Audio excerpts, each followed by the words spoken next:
Hello. I have exactly 0 people in this chat.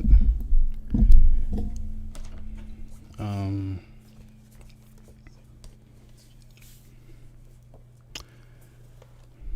I'm going to start reading online to people. I don't know why. No, you know what? I do know why. I was in that Cash App group chat, and one of those annoying Sea of Thieves guys was like, someone should come up by a fireplace and start reading books to people and having all this shit. I was like, it's a cool concept. Somebody probably will do it. Then I was like, why don't I? People don't like to read. But, they'll tell you, they'll give you the rap genius.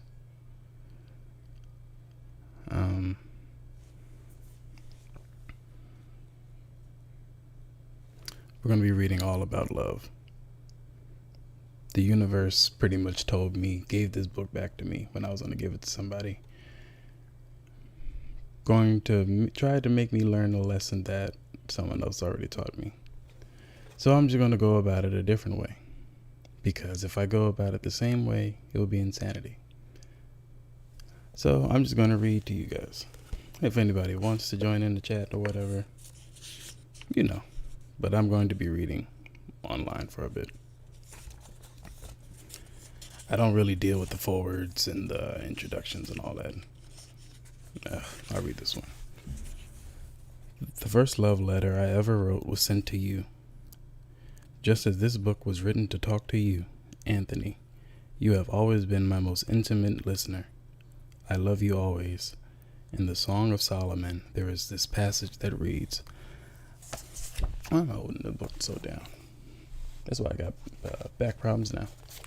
I'm always holding my head down. In the Song of Solomon, there is where the passage reads, I found him whom my soul loves. I held him and would not let him go. To holding on, to knowing again, the moment of rapture, of recognition, where we can face one another as we really are, stripped of artifice and pretense, naked and not ashamed. That's a nice forward. This book has 13 chapters. Some people say that's bad luck. But then again, you either good luck in love or bad luck in love. There's no one or the other. Oh, damn it. I am going to read this preface, whatever. Say it however you want.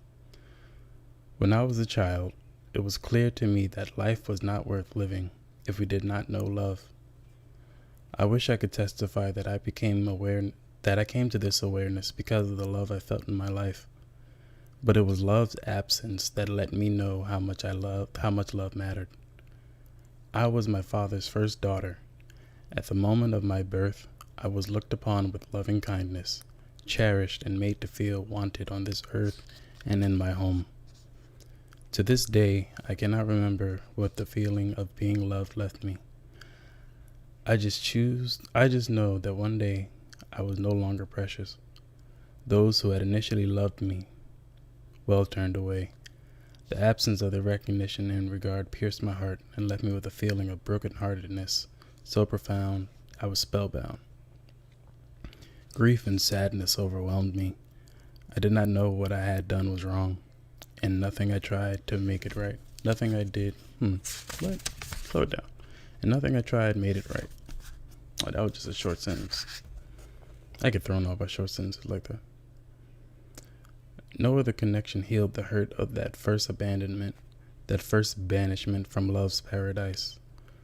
For years I lived my life suspended, trapped by the past, unable to move in the future. Like every wounded child, I just wanted to turn back time and be in that paradise again. In that moment of remembered rapture where I felt loved and where I felt a sense of belonging. We can never go back. I know that now. We can go forward. We can find love our hearts long for, but not until we go grief about the love we have lost long ago. When we were little and had no voice to speak the heart's longing. All the years of my life, I thought I was searching for love. I found, retrospectively, to be the years. I'm adding in a word. To be years where I was simply trying to recover what had been lost, to return first home, to get back the rapture of first love. I was not ready to love or be loved in present. I was still mourning, clinging to broken heartedness of girlhood, to broken connections. When that mourning ceased, I was able to love again. I awakened from my trance state and was stunned to find the world I was living in, the world of the present, was no longer a world open to love. And I noticed that all around me I heard testimony that lovelessness had become the order of the day. I feel our nations turning away from love as intensely as I felt love's abandonment in my girlhood. Turning away, we risk moving into a wilderness of spirit so intense we may never find our way home again. I write of love to bear witness both to the danger in this movement and to call to a return to love, redeemed and restored. Love returns us to the promise of everlasting life. When we love, we can let our hearts speak. Damn.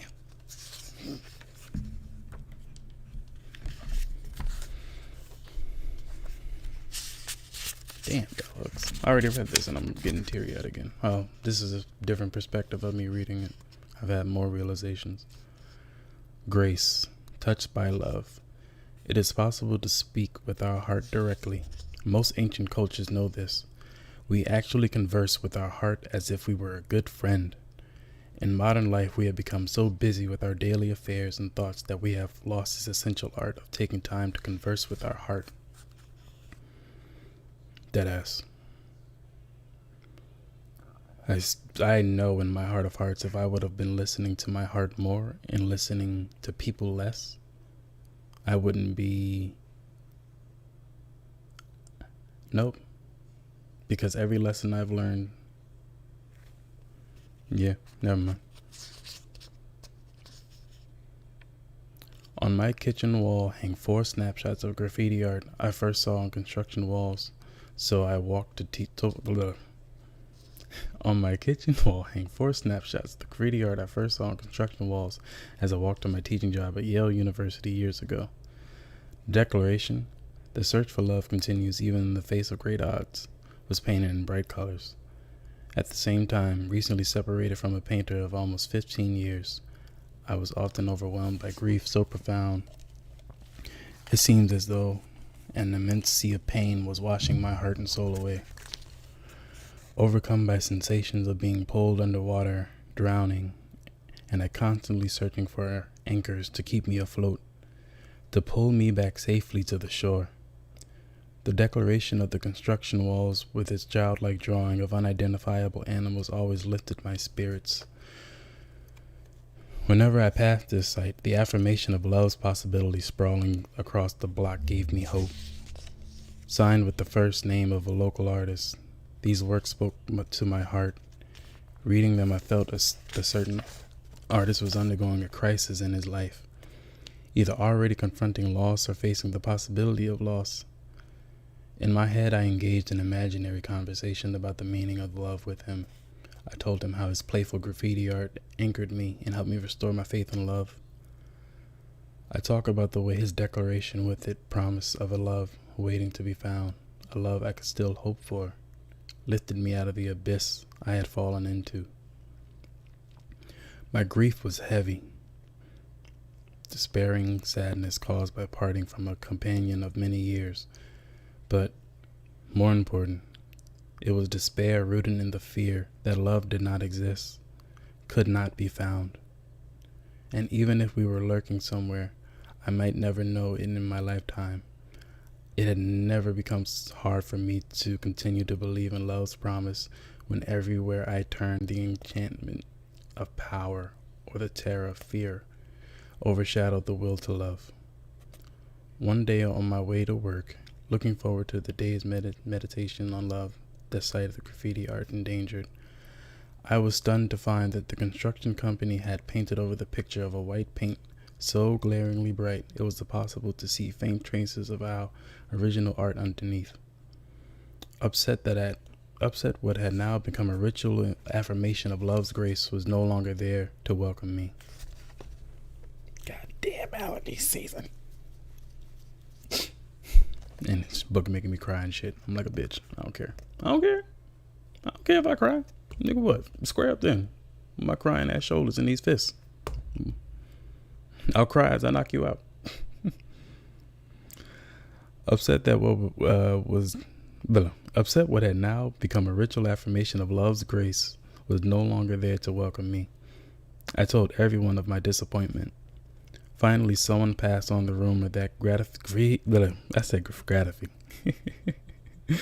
that graffiti art had been whitewashed because the words were a reference to individuals living with HIV and that the artist might be gay. That's trash. Y'all whitewashed it because, man. Perhaps it is just as likely that the man who splashed the paint on the wall were threatened by the public confessing of a longing for love, a longing so intense it can not only be spoken, but was deliberately searched for. After much searching, I located the artist and talked with him face to face about the meaning of love. We spoke about the way public art can be a vehicle for both the sharing of life affirmations thoughts, and we both expressed our grief. I put that both in there. I moved that both up from the sentence. Goddamn dyslexia. And we both expressed our grief and annoyance that the construction company had so callously covered up a powerful message about love. To remind me of the construction walls, he gave me snapshots of graffiti art. From the time we met, everywhere I had lived, I have placed those snapshots above my kitchen sink. Every day when I drink water or take a dish from the cupboard, I stand before this reminder that we yearn for love, that we seek it even when we lack hope, that it really can be found. It can be. Love is hard to find, harder to keep. There are not many public discussions of love in our culture right now. At best, popular culture is the one domain in which our longing for love is talked about. Movies, music, magazines, and books are the place where we turn to hear our yearnings for love expressed. Yet the talk is not the life-affirming discourse of the 60s and the 70s, which urged us to believe all you need is love. Nowadays, the most popular messages are of those that declare the meaningless of love, its irrelevance. Yo, one of my managers, I remember when I first told her I would love, she made this little snide joke. I was like, damn, you were hurt. She was like, you're going to live on love. I was like, oh, you were hurt. I'm sorry. I'm not him. A glaring example of this cultural shift was the tremendous popularity of Tina Turner's song with the title boldly declaring, "What's love got to do with it?" Man, listen. I was saddened and appalled when I interviewed a well-known female rapper at least 20 years my junior who, when asked about love, responded with biting sarcasm. Love? What's that? I have never had any love in my life. Youth culture today is cynical about love, and that cynicism has come from their pervasive feeling that love cannot be found. Expressing this concern when all you've ever wanted isn't enough, Harold Kushner writes, I am afraid that we may be raising a generation of people who will grow up afraid to love, afraid to give themselves completely over to another person, because they will have seen how much it hurts to take the risk of loving and have it not work out. I am afraid that they will grow up looking for intimacy without a risk, for pleasure without significant emotional investment. They will be so fearful of pain, of disappointment, that they will forego the possibilities of love and joy. Young people are cynical about love. Ultimately, cynicism is the great mask of disappointed and betrayed heart. Hurt people hurt people. Then they make hurt people. When I travel around the nation giving lectures about ending racism and sexism, audiences, especially young listeners, become agitated when I speak about the place of love in any movement for social justice. Indeed, all the great movements for social justice in our society have strongly emphasized a love ethic. Yet young listeners remain reluctant to embrace the idea of love as a transformative force. To them, love is for the naive, the weak, hopelessly romantic. Their attitude is mirrored in grown-ups they turn to for explanations. As spokespersons for a disillusioned generation, Elizabeth Wurtzel asserts in Bitch, in praise of difficult women, quote, "None of us are getting better at loving. We are getting more scared of it. We are not given good skills to begin with, and the choices we make that have tended only to reinforce our sense that it is hopeless and useless," end quote. Her words echoes all that I hear an older generation say about love. When I talk of love with my generation, I find it made everyone nervous or scared, especially when I spoke about not feeling loved enough. On several occasions as I talked about love with my friends, I was told how I should consider seeing a therapist. I understand that a few friends were simply wary of my bringing up the topic of love and felt that I saw a therapist, it would give them a break. But most folks were just frightened of about what might be revealed in any exploration of the meaning of love in our lives. And yet a single woman over 40 brings up the topic of love again and again. The assumption, rooted in sexist thinking, is that she is desperate for a man. No one thinks she is simply passionately, intellectually interested in the subject matter. No one thinks she is rigorously engaged in a philosophical undertaking wherein she is endeavoring to understand the metaphysical meaning of love in everyday life. No, she is not seen as on the road to fatal attraction. Disappointment and a perversive feeling of brokenheartedness led me to begin thinking more deeply about the meaning of love in our culture. My longing to find love did not make me lose my sense of reason or perspective. It gave me the incentive to think more, to talk about love, and to study popular, more serious writings on the subject.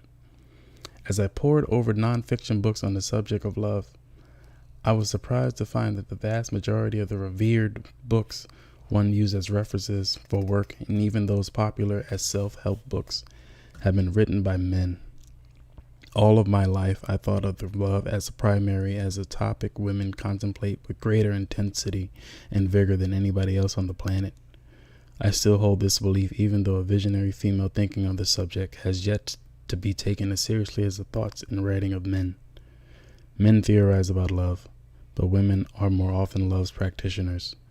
Most men feel that they receive love and therefore know what it is to be loved. Women often feel we are in constant state of yearning, wanting love but not receiving it. In philosopher Jacob Needleman's primer, A Little Book About Love, virtually all the major narratives of love he comments are written by men. His list of significant references doesn't include books written by women. That's depressing.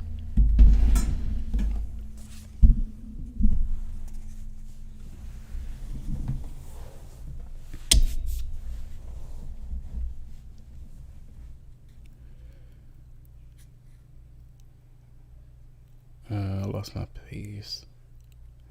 His list of significant references doesn't include books written by women. Stop.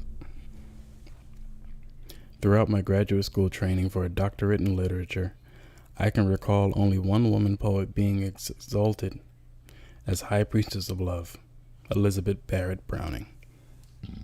Excuse me. She was, however, considered a minor poet. Yet, even the most non-literary student among us knew the opening line of her most well-known sonnet, "How do I love thee? Let me count the ways." This is how in pre-feminist days, in the wake of contemporary feminist movement, the Greek poet Sappho had now become enshrined as another love goddess. Back then, in every creative writing course, the poets dedicated to the love poem were always male. Indeed, the partner I left after many years first courted me with a love poem. He had always been emotionally unavailable and not at all interested in love as either topic for discussion or daily life practice. But he was absolutely confident that he had something meaningful to say on the subject. I, on the other hand, thought all of my grown-up attempts to write love poems were mushy and pathetic.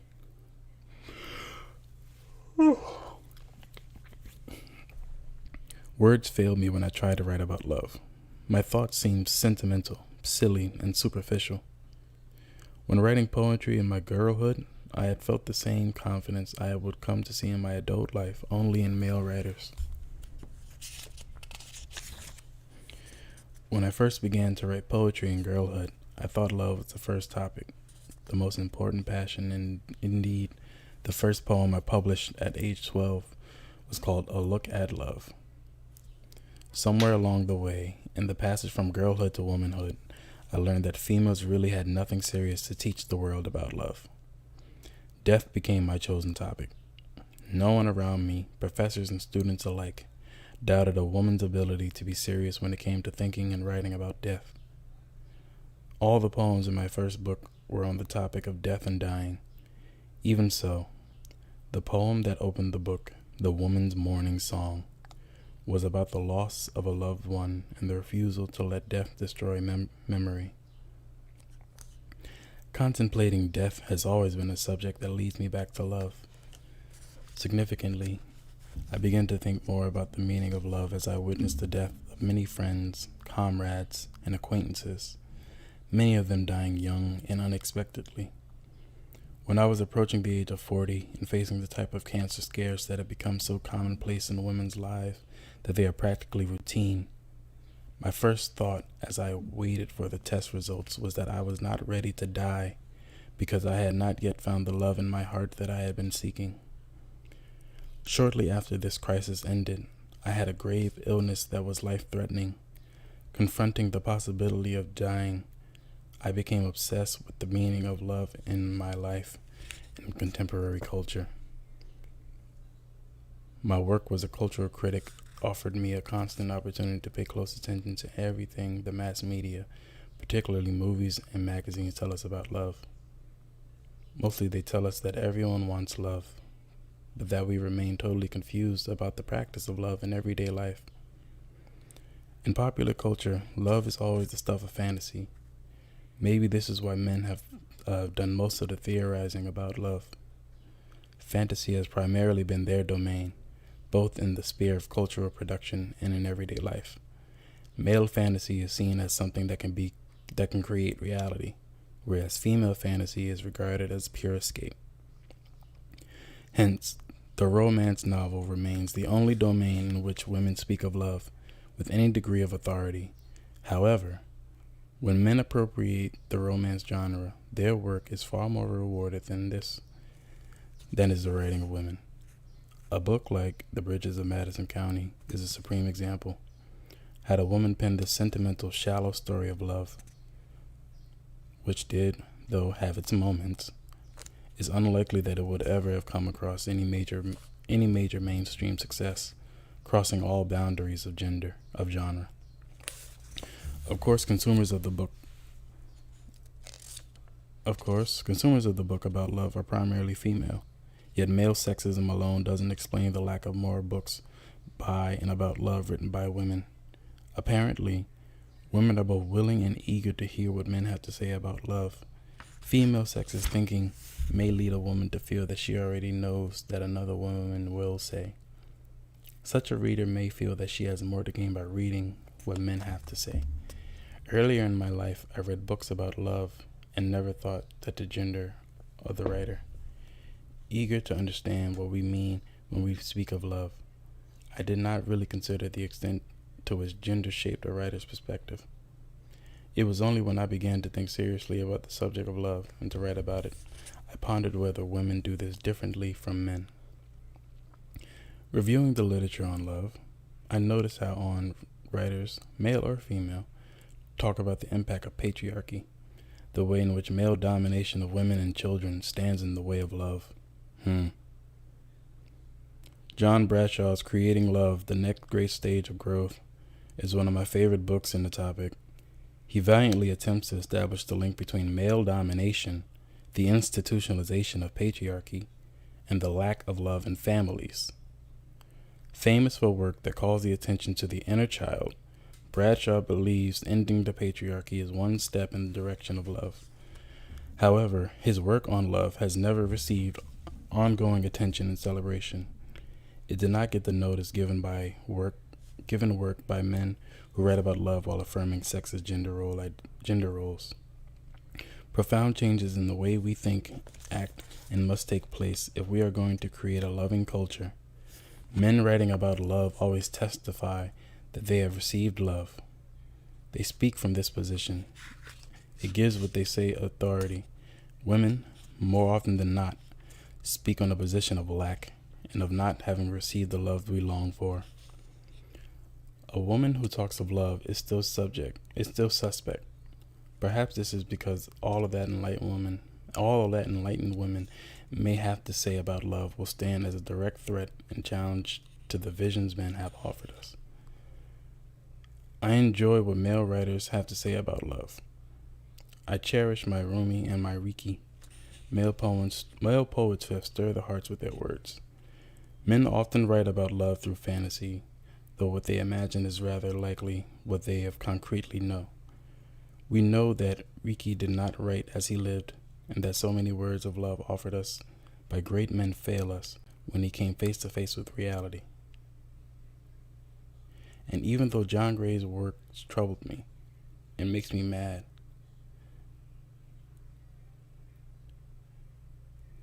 I confess to reading and rereading Men Are From Mars, Women Are From Venus.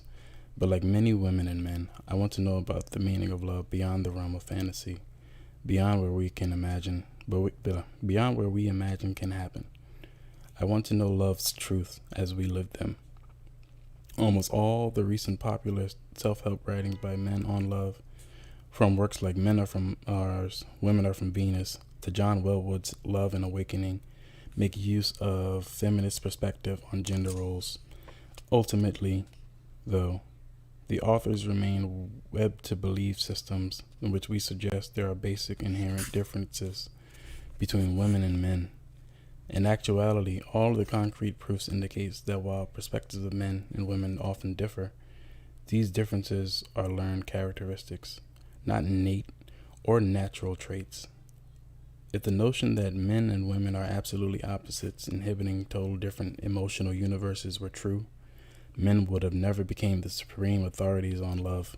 Exactly. Men know all about love, and they know how to control it to create a perfect system to keep making broken men and women. Yay, America!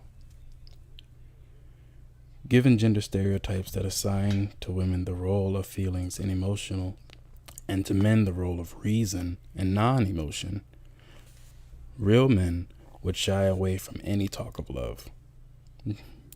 Yeah, the ones who look like me, you know. Love? Shut up. Shut up, Ted. Then they call me a bitch. Stop, charge my phone. Stop, charge my phone, please.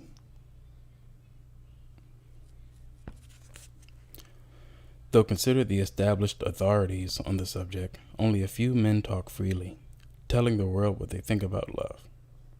In everyday life, males and females alike are relatively silent about love. Our silence shields us from uncertainty.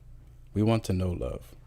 We are simply afraid the desire to know too much about love will lead us closer and closer to the abyss of lovelessness. While ours is a nation wherein the vast majority of citizens are followers of religious faiths that proclaim the transformative power of love, many people feel that they do not have a clue about how to love. And practically everyone suffers a crisis of faith when it comes to realizing biblical theories about the art of loving in everyday life. It is far easier to talk about a loss than it is to talk about a love.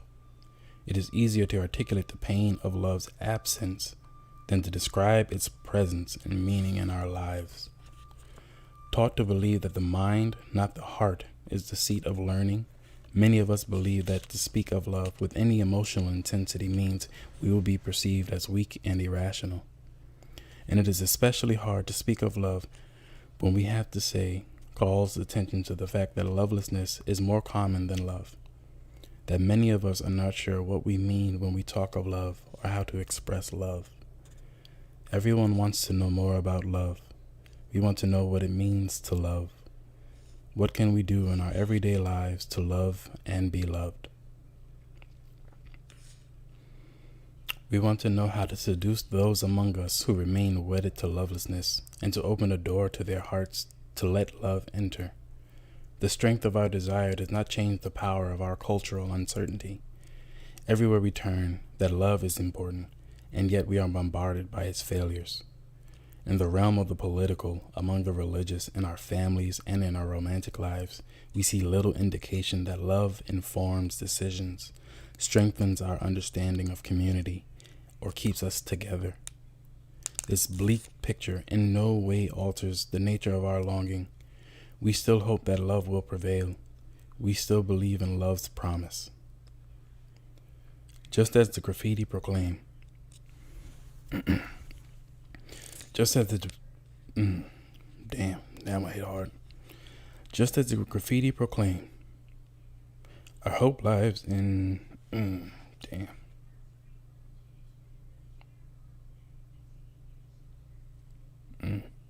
that one got rough.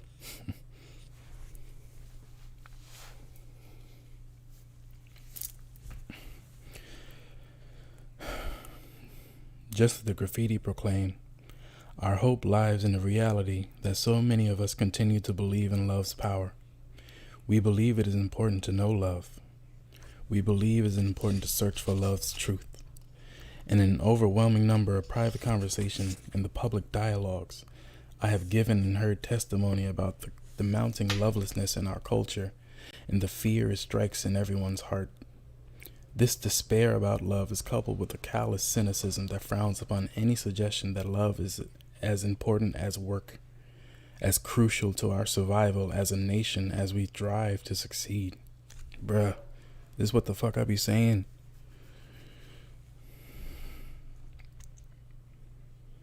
Awesomely, our nation, like no other in this world, is a culture driven by the quest to love.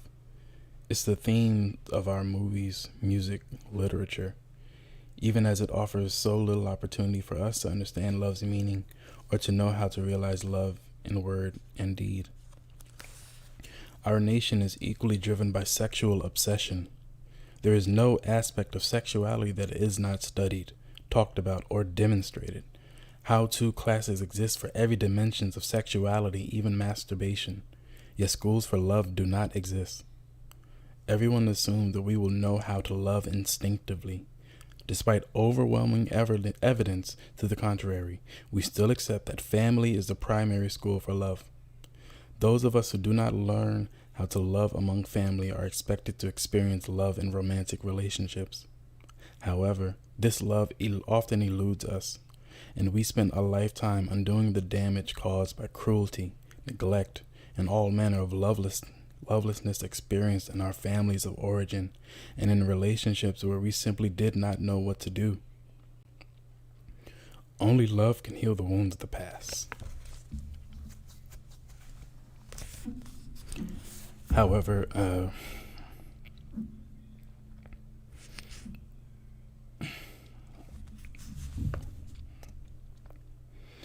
only love can heal the wounds of the past. However, the intensity of our woundedness often leads to a closing of the heart, making it impossible for us to give or receive the love that is given to us. To open our hearts more fully to love's power and grace, we must dare to acknowledge how little we know in both theory and practice. We must face the confusion and disappointment that much of what we were taught about the nature of love makes no sense when applied to daily life.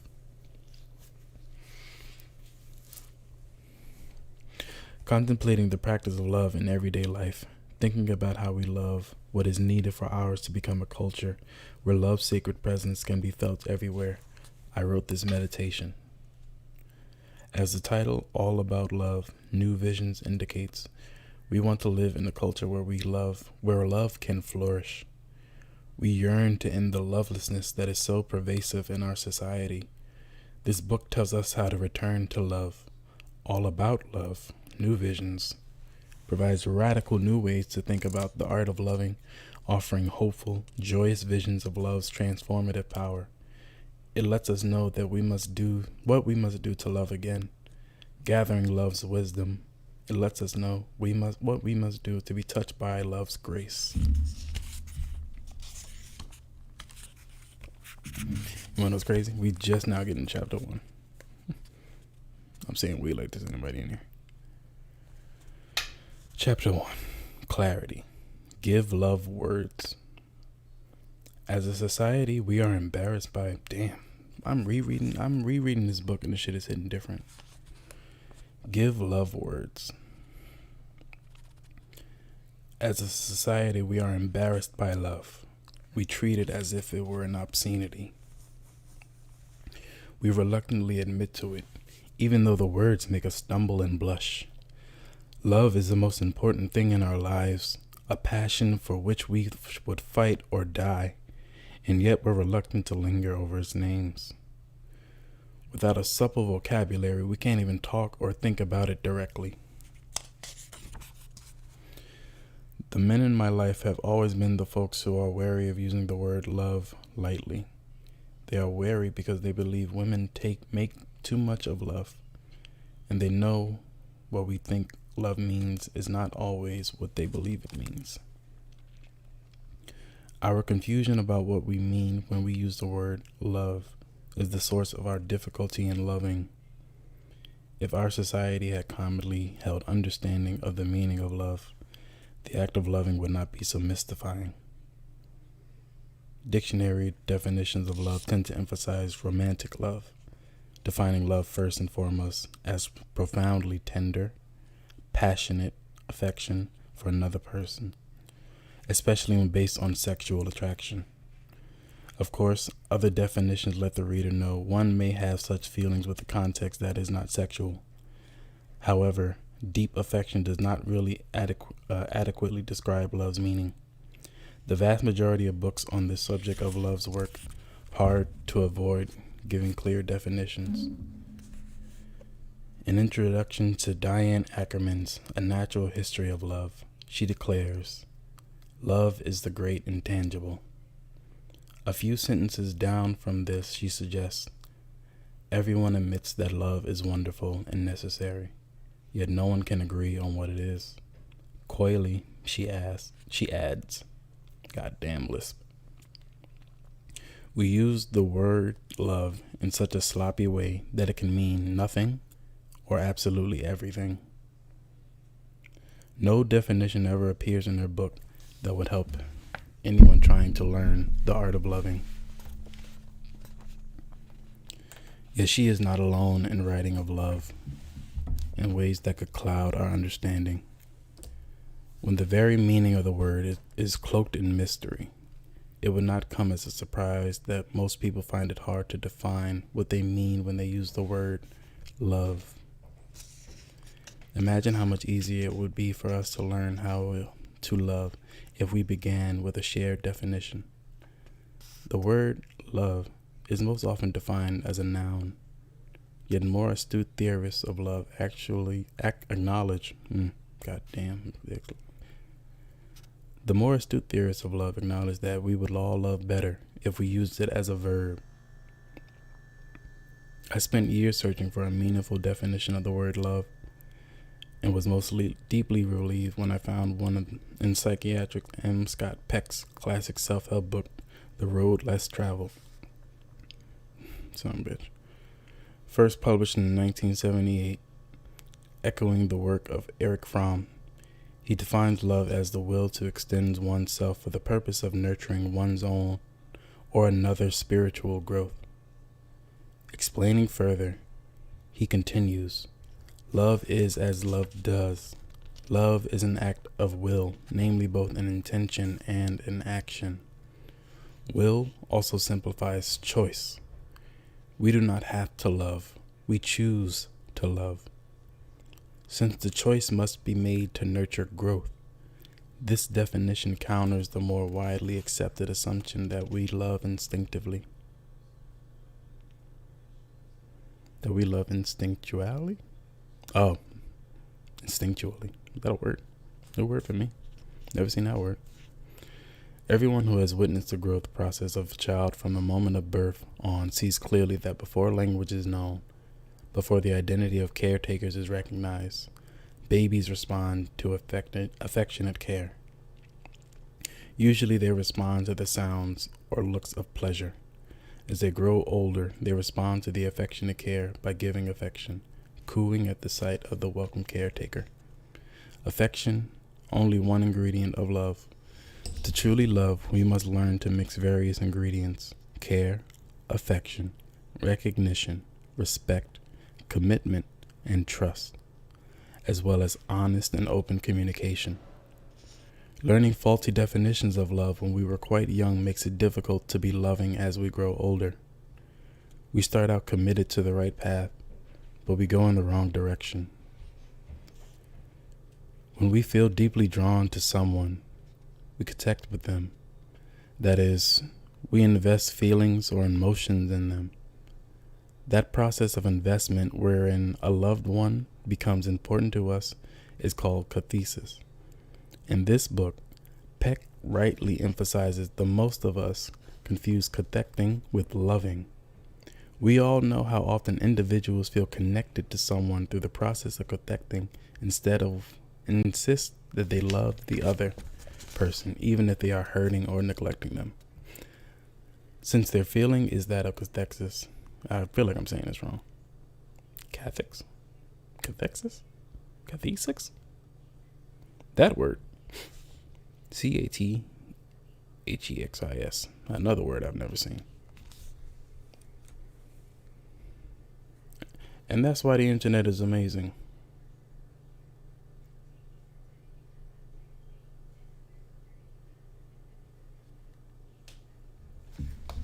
You know what pisses me off?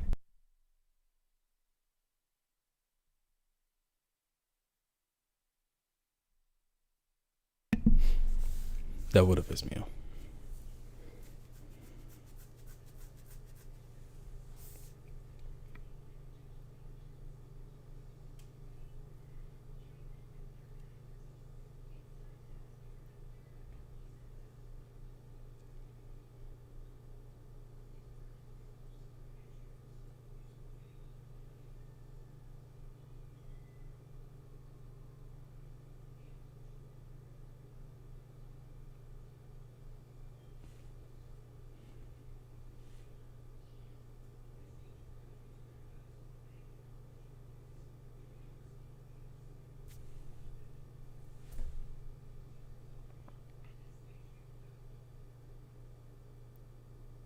Oh. My goddamn ADHD. ADHD.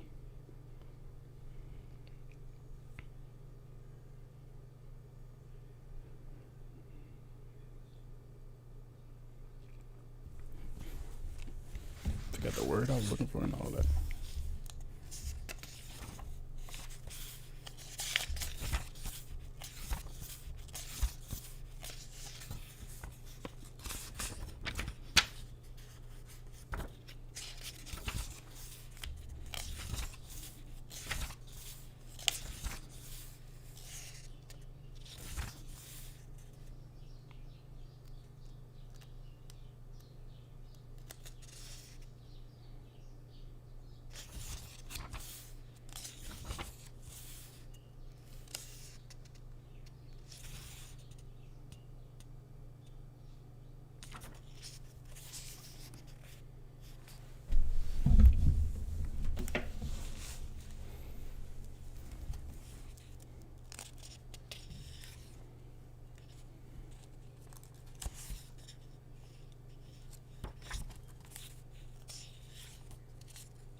The realizations I've been going through in my head.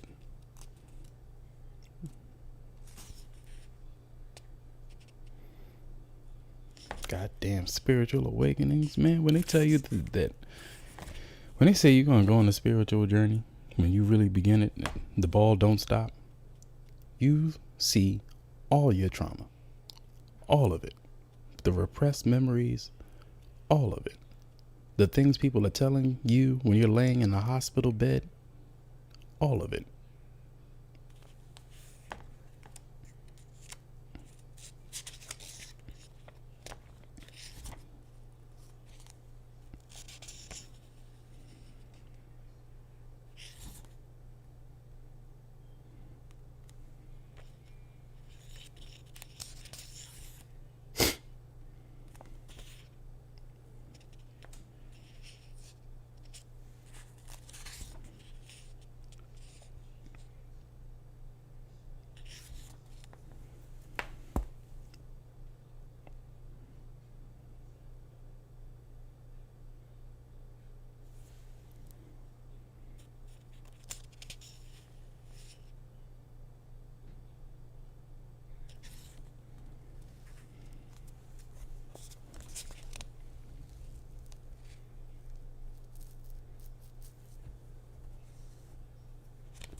Consider turning up video settings or using a faster encoder.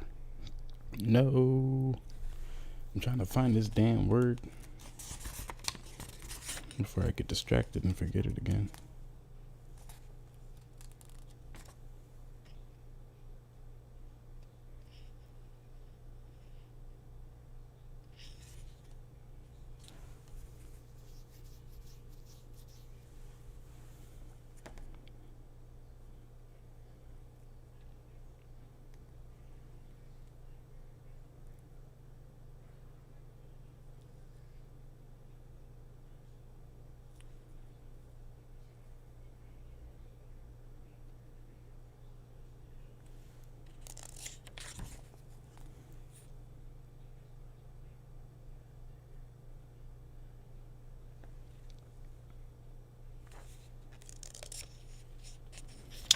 Fuck it. Where it's going? It'll pop back up.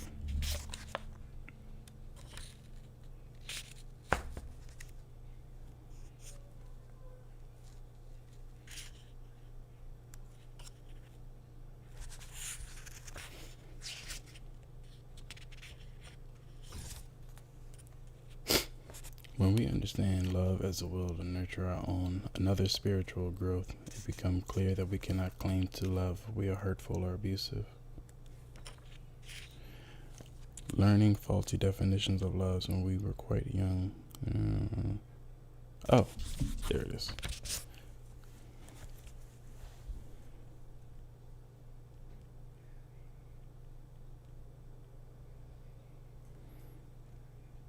Investment or mental, emotional energy in a person, object, or area. Cathexis. Oh, I was saying it right. Cathexis. Cathexis.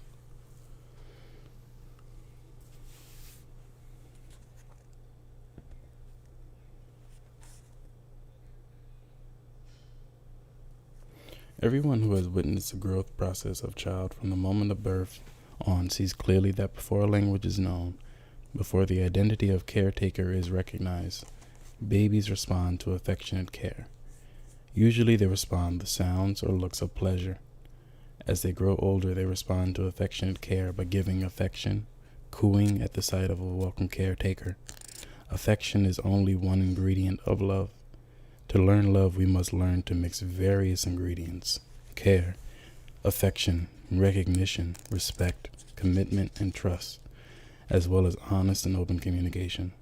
Learning faulty definitions of love when we were quite young makes it difficult to be loving as we grow older. We start out committed to the right path, but go in the wrong direction. Most of us learn early on to thinking of love as a feeling. When we feel deeply drawn to someone, we connect with them. That is, we invest feelings or emotion in them. That process of investment wherein a loved one becomes important to us is called cathexis. In this book, Peck rightly emphasizes that most of us confuse connecting with loving. We all know how often individuals feel connected to someone through the process of connecting, insist that they love the other person, even if they are hurting or neglecting them. Since their feeling is that of cathexis, they insist that what they feel is love. When we understand love as a will to nurture our own and another's spiritual growth, it becomes clear that we cannot claim to love if we are hurtful and abusive. Love and abuse cannot coexist. Abuse and neglect are by definition the opposites of nurturance and care. Often we hear of a man who beats his children and his wife, and then goes to the corner bar, passionately proclaims how much he loves them. If he talks to the wife on a good day, she might also insist that he loves her. Despite his violence, an overwhelming majority of us comes from dysfunctional families in which we were taught that we were not okay, where we were shamed, verbally and or physically abused, and emotionally neglected, even as we're taught to believe that we were loved. For most folks, it's just too threatening to embrace a definition of love that could no longer enable us to love as present in our families. Too many of us need to cling to the notion of love that either makes abuse acceptable or at least makes it seem that whatever happened was not that bad. Raised in a family in which aggressive shaming and verbal humiliation coexisted with lots of affection and care, I had difficulty embracing the term dysfunctional. Since I felt and still feel attached to my parents and siblings, proud of all the positive dimensions in our family life, I did not want to describe us by using a term that implied our life together had been all negative or bad. I did not want my parents to think I was disparaging them. I was appreciative of all the good things that they had given the family. With therapeutic help, I was able to see the term dysfunctional as a useful description and not as an absolute negative judgment. My family of origin provided through my childhood a dysfunctional setting, and it remains one. This does not mean that it is also a setting in which affection, delight, and care are present. On any day in my family of origin, I might have been given caring attention, wherein my being a smart girl was affirmed and encouraged. Excuse me.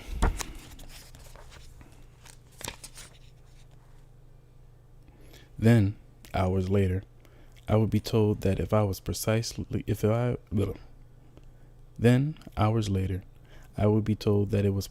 because I thought I was so smart that I was likely to go crazy and be put in a mental institution where no one would visit me. Not surprisingly, this odd mixture of care and unkindness did not positively nurture the growth of my spirit. Applying Peck's definition of love to my childhood experience in my household of origin, I could not honestly describe it as loving. Pressed in therapy to describe my household of origin in terms of whether it was loving or not, I painfully admitted that I did not feel loved in our household, but that I did not feel cared for.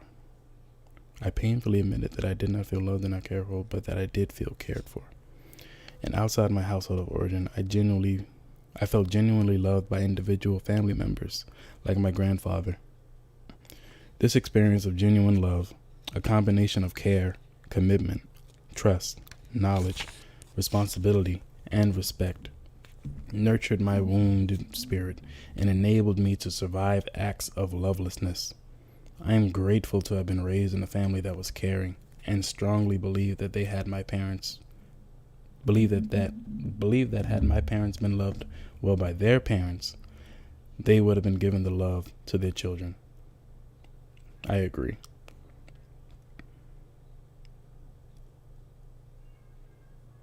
They give what they have been given: care. Remember, care is a dimension of love, but simply giving care does not mean we are loving. Like many adults who were verbally and or physically abused as children, I spent a lot of my life trying to deny bad things that had happened, trying to cling only to the memory of good and delicious moments in which I had been known care. In my case, the more successful I became, the more I wanted to cease speaking the truth of my childhood. Often, critics of self-help literature and recovery programs will make it seem that far too many of us are eager to embrace the belief that our families of origins were, are, or remain dysfunctional and lacking in love. But I have found that, like myself, most people, whether raised in excessively violent or abusive homes or not, shy away from embracing any negative critiques of our experiences. Usually require some therapeutic intervention, whether the literature that teaches and enlightens us or therapy, before many of us can even begin to critically examine childhood experiences, acknowledge the ways in which they have had an impact on our adult behavior. Most of us find it difficult to accept the definition of love that says we are never loved in contexts where there is abuse. Most psychologically and or physically abused children have been taught by parenting adults that love can coexist with abuse, and in extreme cases that abuse is an expression of love. This faulty thinking often shapes our adult perceptions of love, so that just as we would cling to the notion that those who hurt us as children loved us, we try to rationalize being hurt by other adults by insisting that they love us. In my case, many of the negative shaming practices I was subjected to in childhood continued in my romantic adult relationships. Initially, I did not want to accept a definition of love that would also compel me to face the possibility that I had not known love in the relationships that were most primary to me.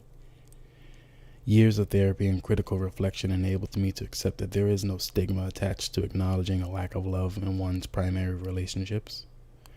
And if one's goal is self-recovery, to be well in one's soul, honestly and realistically confronting lovelessness is a part of the healing process. A lack of sustained love does not mean the absence of care, affection, or pleasure. In fact, my long-term romantic relationships, like the bonds in my family, have been so full of care that it will be quite easy to overlook the ongoing emotional dysfunction. In order to change the lovelessness in my primary relationships, I had to first learn anew the meaning of love, and from there, learn how to be loving. Embracing a definition of love that was clear to the first step in the process. Like many who read The Road Less Traveled again and again, I am grateful to have been given the definition of love that helped me face the places in my life where love was lacking. I was in my mid-20s when I first learned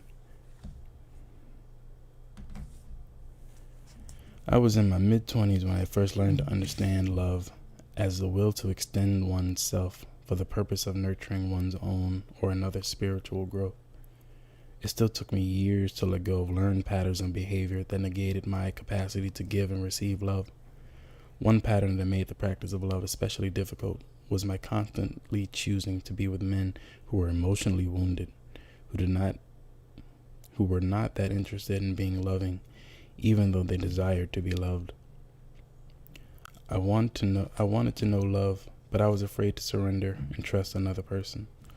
I was afraid to be intimate. By choosing men who were not interested in being loving, I was able to practice giving love, but always within an unfulfilling context. Naturally, my need to receive love was not met. I got what I was accustomed to getting: care and affection, usually mingled with a degree of unkindness, neglect, and on some occasions, outright cruelty. At times I was unkind, and it took me a long time to recognize that while I wanted to know love, I was afraid to be truly intimate. Many of us choose relationships of affection and care that never become loving because they feel safer. Demands are not as intense as loving requires. The risk is not as great. So many of us long for love, but lack the courage to take risk, even though we are obsessed with the idea of love. The truth is that most of us live relatively decent, somewhat satisfying lives, even if we often feel that love is lacking. In these relationships, we share genuine affection and or care. For most of us, that feels like enough because it usually is a lot more than we've received in our families of origin. Undoubtedly, many of us are more comfortable with the notion that love can mean anything to anybody, precisely because when we define it with precision and clarity, it brings us face to face with our lacks and with terrible alienation. The truth is, far too many people in our culture do not know what love is. And this not knowing feels like a terrible secret, a lack that we have to cover up. Had I been given a clear definition of love earlier in my life, it would not have taken me so long to become a more loving person. Had I shared with others a common understanding of what it means to love, it would have been easier to create love. It is particularly distressing that many of the recent books on love continue to insist the definitions of love are unnecessary and meaningless. Or worse, the authors suggest love should mean something different to men than it does to women, that the sexes would respect and adapt our inability to communicate since we do not share the same language. This type of literature is popular because it does not demand a change in fixed ways of thinking about gender roles, culture, or love. Rather than sharing strategies that would help us become more loving, it actually encourages everyone to adapt to a circumstance where love is lacking. Women, more so than men, rush out to purchase this literature. We do so collectively because we are concerned about lovelessness. Since many women believe that they will never know fulfilling love, they are willing to settle for strategies that help us ease the pain and increase the peace, pleasure, and plainness in existing relationships, particularly romantic ones. No vehicle in our culture exists for readers to talk back to writers in this literature, and we do not really know if it has been truly useful. It promotes constructive change. The fact that women more than men buy self-help books using our consumer dollars to keep specific books on bestsellers lists is no indication that these books actually help us transform our lives. I bought tons of self-help books. Only a very few have really made a difference in my life. This is true for many readers. The lack of ongoing public discussion and public policy about the practice of our love in culture and in our lives means that we are still looked to books as primary source of guidance and direction. Large numbers of readers embrace Peck's definition of love and are applying it to their lives in ways that are helpful and transformative. We can spread the word by evoking this definition in day-to-day conversation, not just when we talk to other adults, but in our conversation with children and teenagers. When we intervene on mystifying assumptions that love cannot be defined by offering workable, useful definitions, we are already creating a context where love can begin to flourish. Some folks have difficulty with Peck's definition of love because he uses the word spiritual. He is referring to that dimension in our core reality where mind, body, and spirit are one. An individual does not need to be a believer in a religion to embrace the idea that there is an animating principle in the self, a life force. Some of us call it soul. And when nurtured, enhances our capacity to be more fully self-actualized and able to engage in communion with the world around us. To begin by always thinking of love as an action rather than a feeling is one way in which anyone using the word is in this matter automatically assumes accountability and responsibility. To begin by always thinking of love as an action rather than a feeling is one way in which anyone using the word in this manner automatically assumes accountability and responsibility. We are often taught that we have no control over our feelings, yet most of us accept that we choose our actions, that intention and will inform what we do. We also accept that our actions have consequences. To think of actions shaping feelings in one way, we rid ourselves of conventionally accepted assumptions, such as parents love their children, or that one simply falls in love without exercising will or choice, that there are such things as crimes of passion, i.e., he killed her because he loved her so much. If we were constantly remembering that love is as love does, we would not use the word in a manner that devalues and degrades its meaning. When we are loving, we openly and honestly express care, affection, responsibility, respect, commitment, and trust. Definitions are vital starting points for the imagination. What we cannot imagine cannot come into being. A good definition marks our starting point and lets us know where we want to end up. As we move towards our desired destinations, we chart the journey, creating a map. We need a map to guide us on our journey to love, starting with the place where we know what we mean when we speak of love. Damn. Chapter 2. Justice. Childhood love lessons. Severe separations in early life leave emotional scars on the brain because they assault the essential human connection.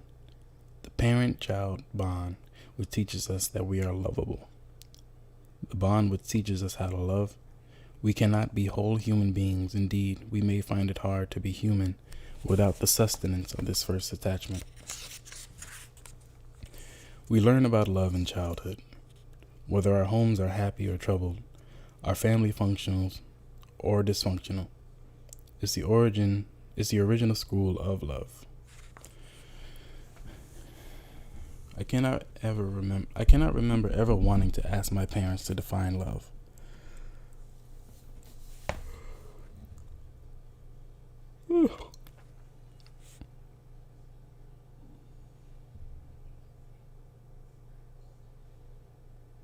I cannot ever remember wanting to ask my parents to define love.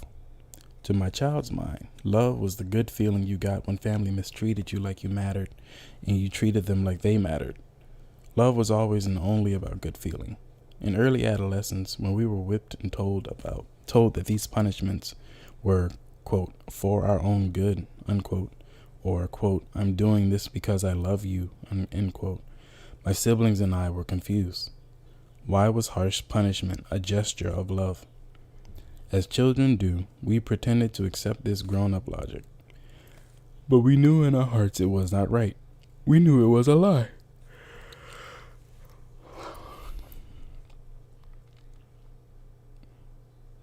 Just like the lie the grown-ups told me when they explained after harsh punishments, it hurts me more than it hurts you.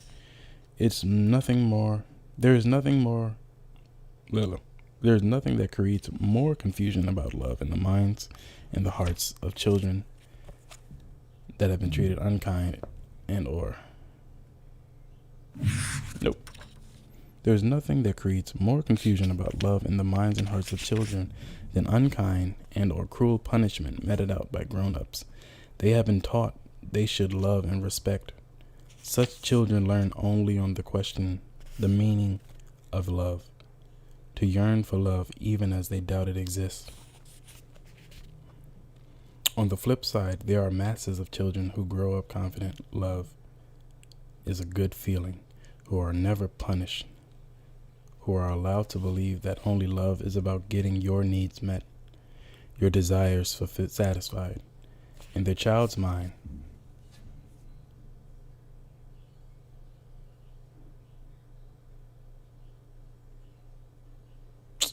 get the hell away from me, Nordstrom.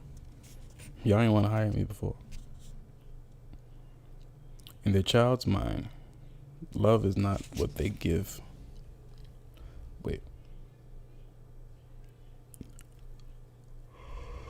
On the flip side, there are masses of children who grow up confident love is a good feeling, who are never punished, who are allowed to believe that love is only about getting your needs met, your desires satisfied. In their child's mind, love is not about what they have to give. Love is mostly something given to them.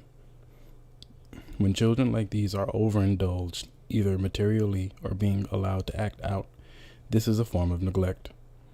These children, though not in any way abused or uncared for, are usually as unclear about love's meaning as their neglected and emotionally abandoned counterparts. Both groups have learned to think about love's primary in relation to good feelings in the context of reward and punishment. From early childhood on, most of us remember being told we were loved when we did things pleasing to our parents, and we learned to give them affirmations of love when they pleased us. As children grow, they associate love more with acts of attention, affection, and caring. They will see parents who attempt to satisfy their desires as giving love. Children from all classes tell me they love their parents and are loved by them, even those who are being hurt or abused. Ugh, whoever that is trying to put something on me, get the fuck off me. When asked to define love, small children pretty much agree that it is a feeling, like when you have something to eat that you really like, especially if it's your favorite. They will say, "My mommy loves me because she takes care of me and helps me do everything right." When asked how to love someone, they talk about giving hugs and kisses, being sweet and cuddly. The notion that love is about getting what one wants, whether it's a hug or a new sweater or a trip to Disneyland, is a way of thinking about love that makes it difficult for children to acquire a deeper emotional understanding. We'd like to imagine that most children will be born into homes where they will be loved.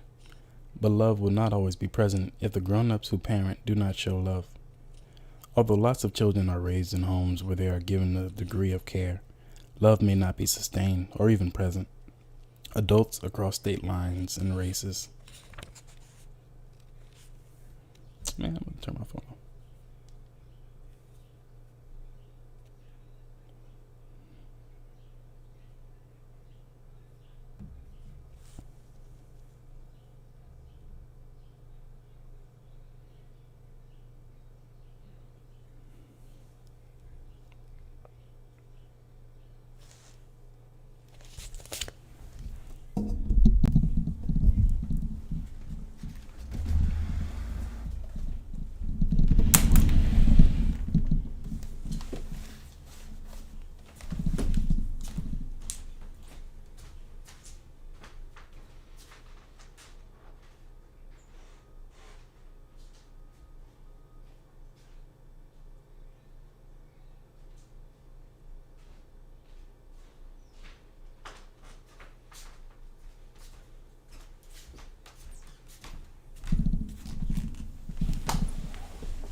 Where'd I leave off? There's nothing that creates more confusion about love in the minds and hearts of children than unkind and or cruel punishment meted out by the grown-ups that they have taught that they should love and respect. Such children learn on early to question the meaning of love, to yearn for love even as they doubt it exists. On the flip side, there are masses of children who grow up confident love is a good feeling, who are never punished, who are allowed to believe that love is only about getting their needs met, your desires satisfied. In their children's mind, love is not about what they have to give. Love is mostly about something given to them. When children like these are overindulged, either materially or being allowed to act out, this is a form of neglect. These children, though not in any way abused or uncared for,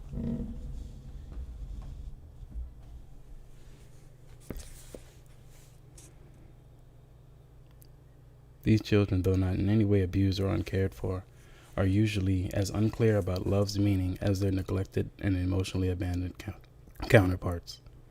Both groups have learned to think about love primarily in relation to good feeling in the context of reward and punishment.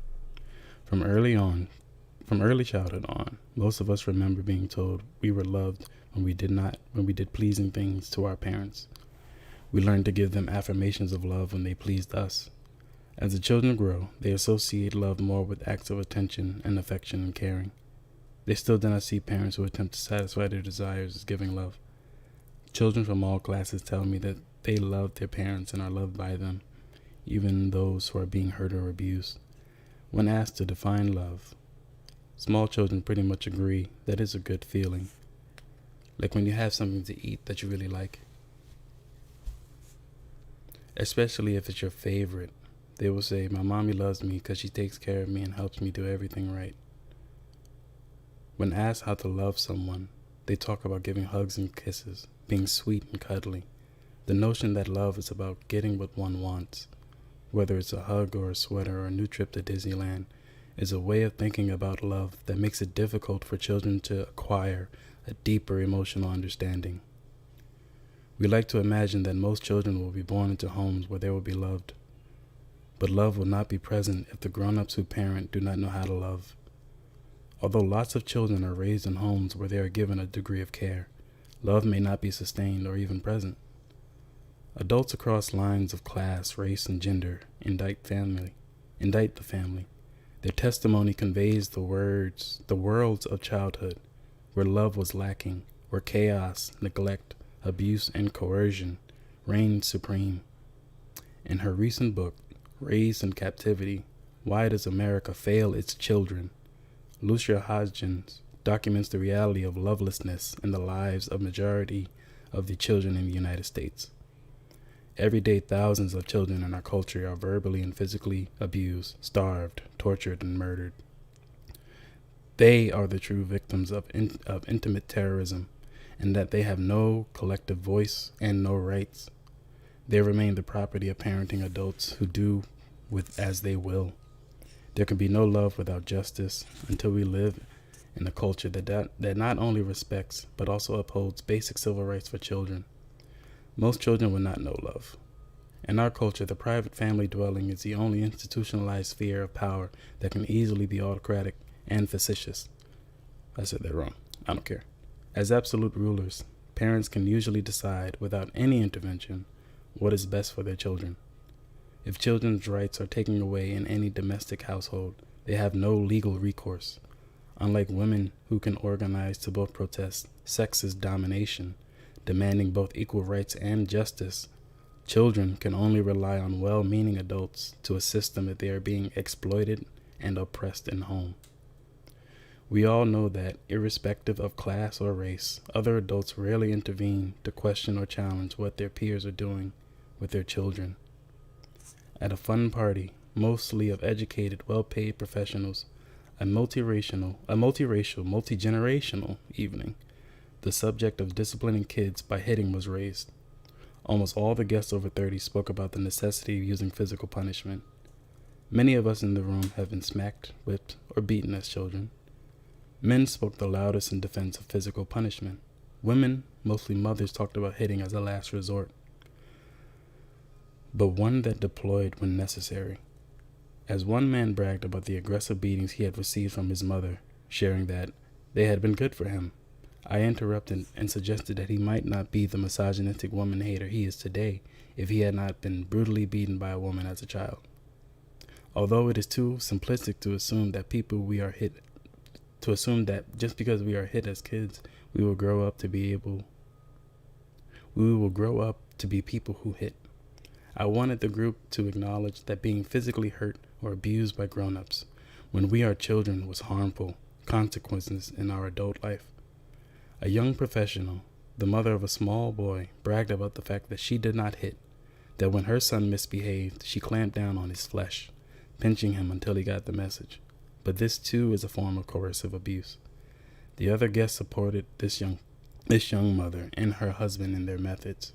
I was astonished. I was alone speaking out for the rights of children.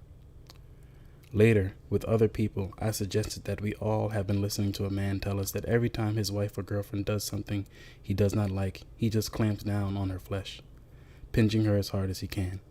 Everyone would have been appalled. They would have seen the action as both coercive and abusive, yet they could not acknowledge that it was wrong for an adult to hurt a child in this way. All the parents in the room claimed that they are loving. All the people in that room were college educated.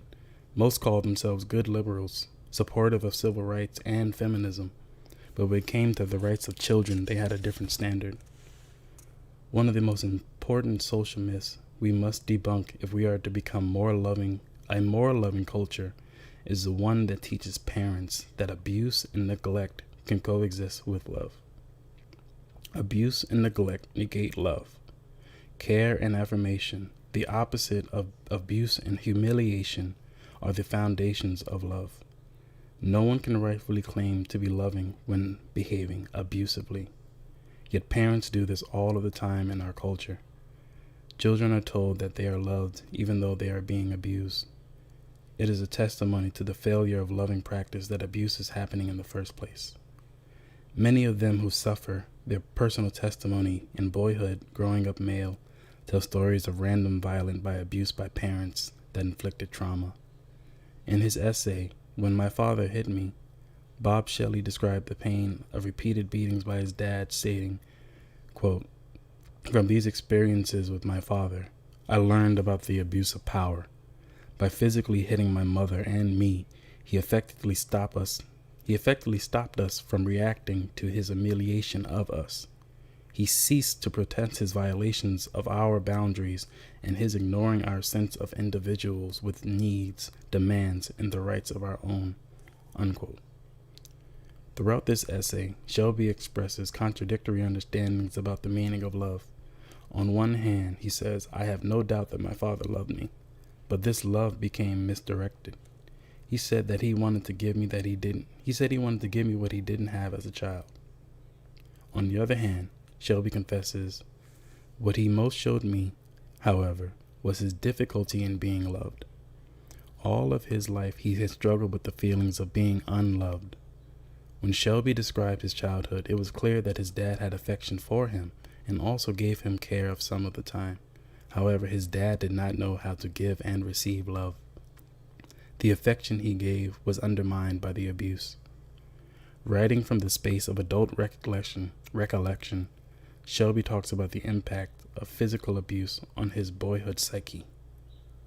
"As the intensity of the pain of his hits increased, I felt the hurt in my heart, and I realized what hurt me. That most of my feelings of love for this man who was hitting me, I covered my love with a dark cloth of hate." A similar story is told by other men in an autobiographical narrative. Men of all classes and races.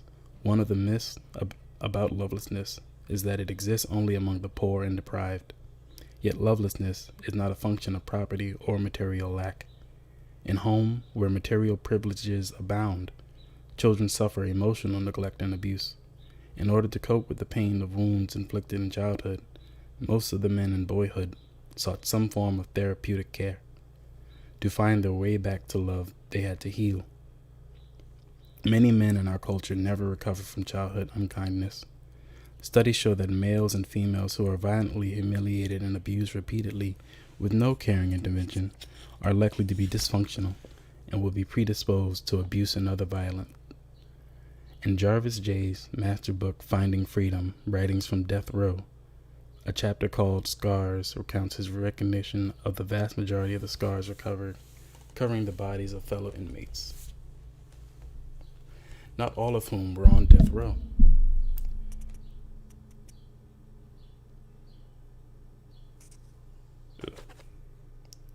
chapter called Scars recounts his recognition through a mass majority of scars covering the body of his fellow inmates. Not all of whom were on death row, were not, as one might think, the result of violent adult actions. These men were covered in scars from childhood beatings inflicted by parenting adults. Yet none of them saw themselves as the victim of abuse. Throughout my many years of institutionalization, I, like so many other men, unconsciously took refuge behind prison walls. Not until I had read a series of books for adults who had been abused as children did I become committed to the process of examining my own childhood. Organizing the men for a group discussion, Master's right, I spoke to them of the pain I had carried and through more than a dozen institutions, and I explained how all of these events ultimately trapped me in a pattern of lashing out against everything. Like many abused children, male and female, these men were beaten by mothers, fathers, and other parental caregivers. When Master's mother dies, he feels grief that he cannot be with her. The other inmates do not understand this longing, since she neglected and abused him. Excuse me. She had neglected me, but I am to neglect myself as well by denying that I had wished I had been with her since when she died, that I still love her. Even on death row, Master's heart remains open, and he can honestly confess to longing to give and receive love. Being hurt by parenting adults rarely alters a child's desire to love and to be loved by them. Among grown-ups who were wounded in childhood, the desire to be loved by uncaring parents persists, even when there is clear acceptance of the reality that this love will never be forthcoming. Often children will want to remain with the parental caregivers who have hurt them because of their pathetic feeling for those adults. They will cling to misguided assumptions that their parents love them, even in the face of remembered abuse, usually by denying the abuse and focusing on random acts of care. In the prologue of Creating Love, John Bradshaw calls his confusion about love mystification. He shares, quote, "I was brought up to believe that love is rooted in blood relationships. You naturally loved anyone in your family. Love was not a choice. The love I learned was not bound by duty and obligation. My family taught me our culture's rules and beliefs about love, even with the best intentions of our parents, often confused to love with what we would now call abuse." End quote. To demystify the meaning of love, the art and practice of loving, we need to use sound definitions of love when talking with children, and we also need to ensure that loving action is never tainted with abuse. In a society like ours, where children are denied full civil rights, it's absolutely crucial that parenting adults learn how to offer loving discipline. Setting boundaries and teaching children how to set boundaries for themselves prior to misbehavior is an essential part of loving parenting. When parents start out disciplining children by using punishment, this becomes the pattern of children. When parents start out disciplining children by using punishment, this becomes the pattern children respond to. Loving parents work hard to discipline without punishment. This does not mean they never punish. Only that when they do punish, they choose punishments like timeouts or taking away privileges. They focus on teaching children how to be self-disciplining and how to take responsibility for their actions. Since the vast majority of us were raised in households where punishment was deemed the primary, if not the only way to teach discipline, the fact that discipline can be taught without punishment surprises many people. One of the simplest ways children can learn discipline is by learning how to be orderly in daily life, to clean up any messes that they make. Just teaching a child to take responsibility for placing toys in an appropriate place after playtime is one way to teach responsibility and self-discipline. Learning to clean up the mess made during playtimes helps the child learn how to be responsible, and they could learn from this practical act how to cope with emotional mess. Were there current television shows that actually modeled loving parents, parents could learn these skills. Television shows oriented towards families often favorably represent children when they are overindulged, are disrespectful, or acting out. Often when they behave in more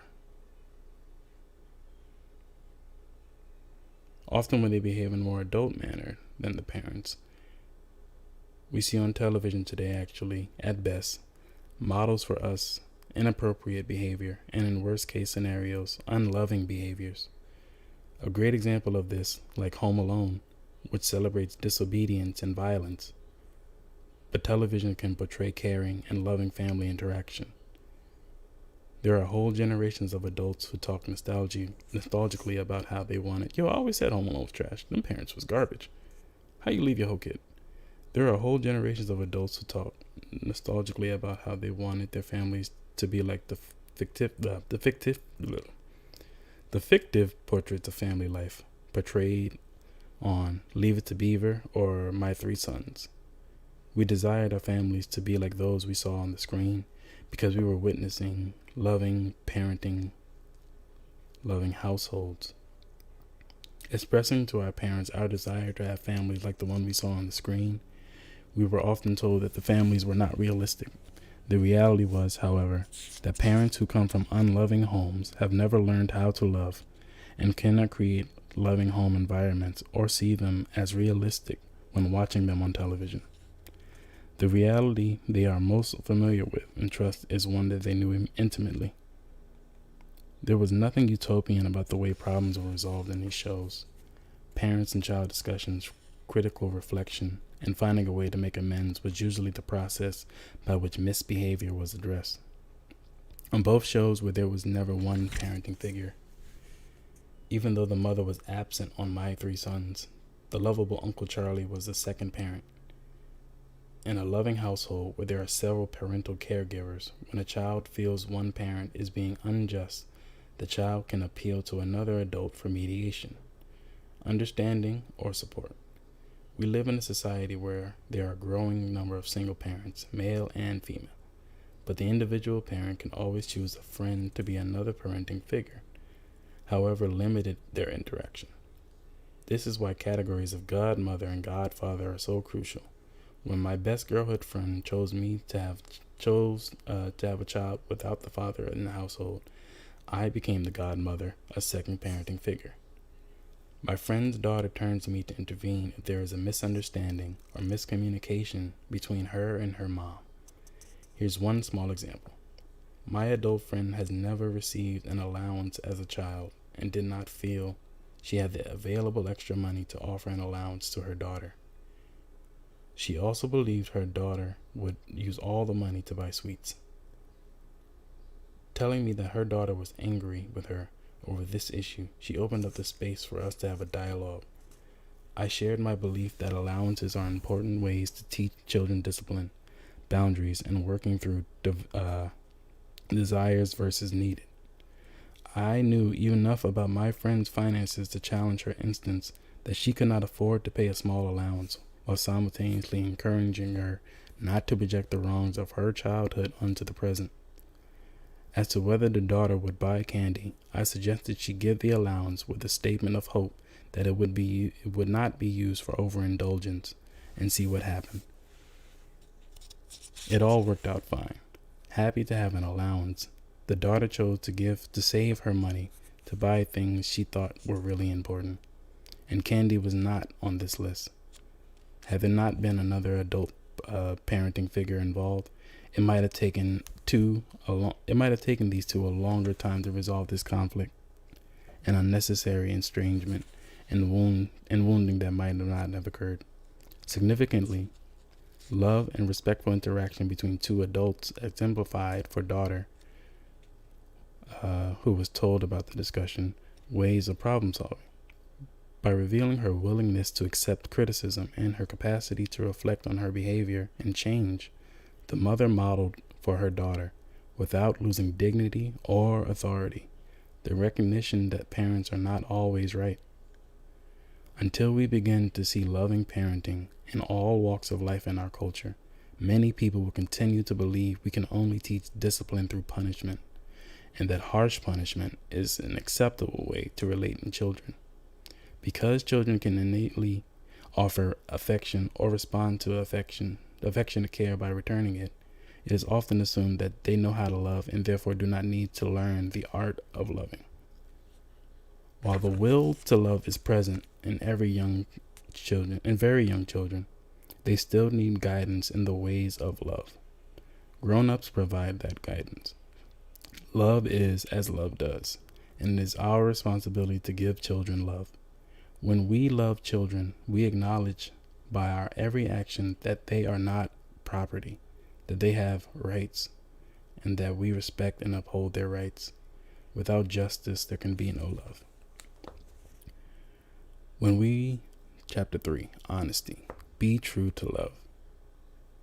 When we reveal ourselves to our partner and find that brings healing rather than harm, we make an important discovery that intimate relationships can provide a sanctuary from the world of facades, a sacred space where we can be ourselves as we are.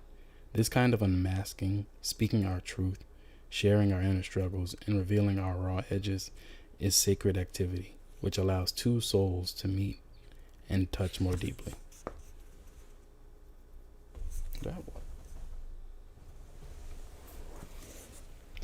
It is no accident that when we first learn that justice and fair play as children, it is usually in the context where the issue is one of telling the truth.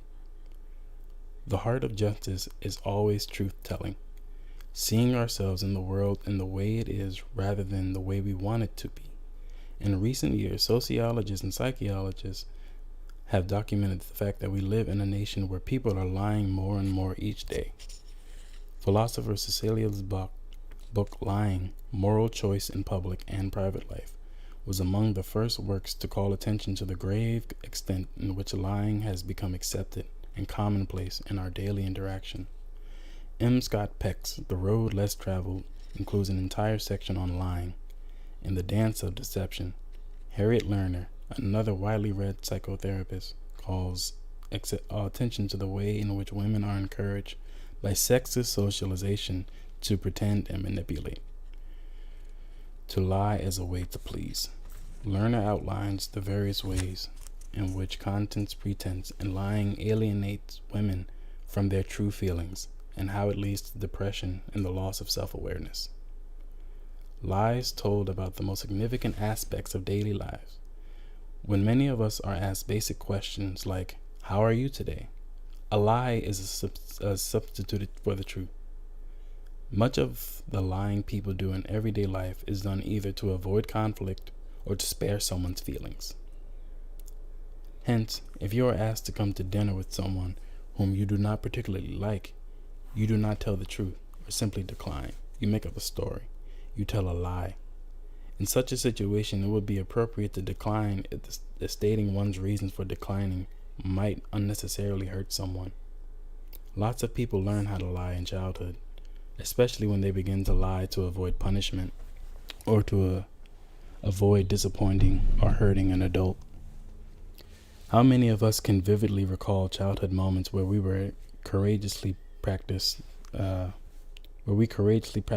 honesty that we had been taught to value by our parents, only to find that they did not really mean for us to tell the truth all the time? In far too many cases, children are punished in circumstances where they respond with the honesty to a question posed by an adult authority figure. It is impressed on their consciousness early on that telling the truth will cause pain, and so they learn that lying is a way to avoid hurt and hurting others. Lots of children are confused by the insistence that they are simultaneously be honest and yet learn how to practice convenient duplicity. As they mature, they began to see how often grown-ups lie. They began to see few people around them tell the truth. I was raised in a world where children were taught to tell the truth, but it did not take long for us to figure out the adults did not practice what they preached. Among my siblings, those who learned how to tell polite lies or say what grown-ups wanted to hear were always more popular and more rewarded than any of us who told the truth. I learned that very young. Among any group of kids, it's never clear why I always hated receiving money. Among any group of kids, it's never clear why some quickly learn the fine art of dissimulation. That is, taking on whatever appeared is needed to manipulate a situation, while others find it hard to mask true feelings, since pretense is such an expected aspect of childhood play. It is perfect context for mastering the art of dissimulation. Concealing the truth is often a fun part of childhood play. Yet when it becomes common practice, it is dangerous prelude to lying all of the time. Sometimes children are fascinated by lying because they see power it gives other adults. Imagine a little girl goes to school and tells her teacher she is adopted, knowing all the while this is not true. She reveals in the attention received both the sympathy and the understanding offered, as well as frustration and the anger her parents when the teachers call to talk about this newly discovered information. A friend of mine who lies a lot tells me she loves fooling people and making them act on knowledge that she knows is untrue. She is 10 years old. When I was her age, I was frightened by lies. They confused me and they created confusion. Other kids poked fun at me when I was good at lying. In the one truly violent episode between my mother and father, he accused her of lying. Then there might be a night when the older sister lied and said she was babysitting when she was actually out on a date. As he hit her, our father kept yelling, "Don't you lie to me." When the violence of this response created a terror of consequences of lying, it did not alter the reality that we knew he did not always tell the truth. His favorite way of lying was withholding. His motto was just remain silent. When asked questions, then you will not get caught in a lie. The men I have always loved and have always lied to avoid confrontation or take responsibility for inappropriate behavior. In Dorothy Denniston's groundbreaking book, The Mermaid and the Minotaur, Sexual Arrangements and Human Mycenae, she shares the insight that when a little boy learns that his powerful mother, who controls his life, really has no power within a patriarchy, it confuses and causes rage. Lying becomes one of the strategic ways he can act out and render his mother powerless. Lying enables him to manipulate the mother even as he exposes her lack of power. This makes him feel more powerful. Males learn to lie in a way of obtaining power. And females do not only do the same, but they lie to pretend powerlessness. In her work, Harriet Lerner talks about the way in which patriarchy upholds deception, encouraging women to present a false self to men, and vice versa. In Dory Hollander's 101 Lies Men Tell Women, she confirmed that while both men and women lie, her data and the findings of other researchers indicate that men tend to lie more and with more devastating consequences. For many young males, the earliest experience of power over others comes from the thrill of lying to more powerful adults and getting away with it. Lots of men shared with me that it was difficult for them to tell the truth if they saw that it would hurt a loved one. Significantly, the lying many boys learn to do to avoid hurting mom or whoever becomes so habitual that it becomes hard for them to distinguish a lie from the truth. This behavior carries over into adulthood. Often, men who would never think of lying in the workplace lie constantly in intimate relationships. This seems to be especially the case for heterosexual men who see women as gullible. Many men confess that they lie because they can get away with it. Their lies are forgiven. To understand why male lying is more accepted in our lives, we have to understand the way in which power and privilege are accorded to men simply because they are males, being a patriarchal culture. The very concept of, quote, being a man and a real man have always implied when necessary, men can take actions that break the rules that is above the law. Patriarchy tells us daily lives through movies, television, and magazines that men of power can do whatever they want. That is this freedom that they can take. That it's this freedom that them men, whatever the word means. The message given men that is honest is soft. The message given males is that to be honest is to be soft.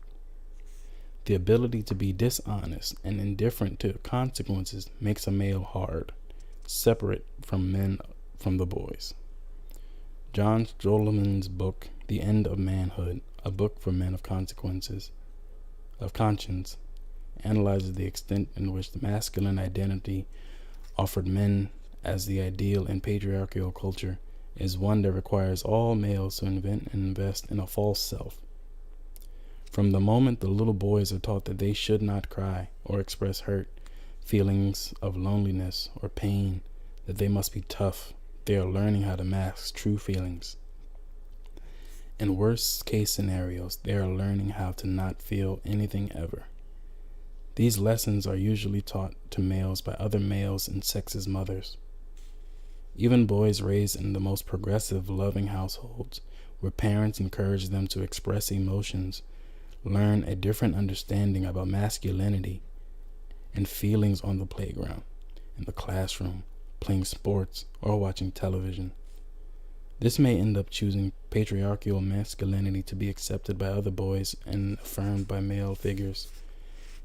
In his important work, Rediscovering Masculinity, Victor Sider stresses, when we learn to use language as boys, we are quickly to learn how to conceal ourselves through language. We learn to master language so that we can control the world around us. Even though we learn to blame others for our unhappiness and misery in relationships, we also know at some unspoken level how our masculinity has been limited and injured as we touch the hurt and pain of realizing how little we seem to feel about anything. Estrangement from feelings makes it easier for men to lie because they are often in a trance state, utilizing survival strategies of asserting manhood that they learned as boys. This inability to connect with others carries this inability to assume responsibility for causing pain. This denial is the most evident in cases where men seek to justify extreme violence toward those less powerful, usually women. Oh shit, weed. Don't tell me that.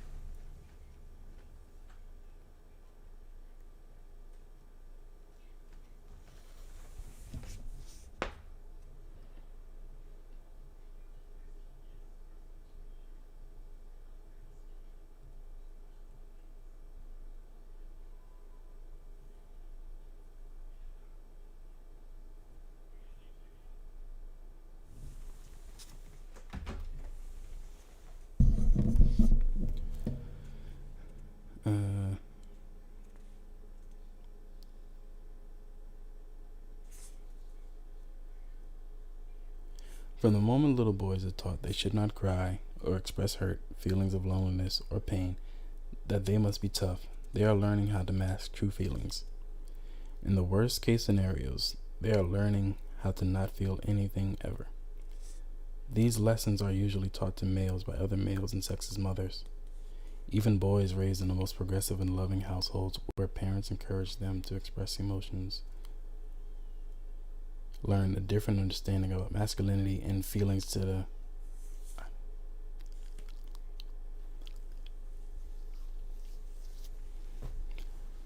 context. Oh man.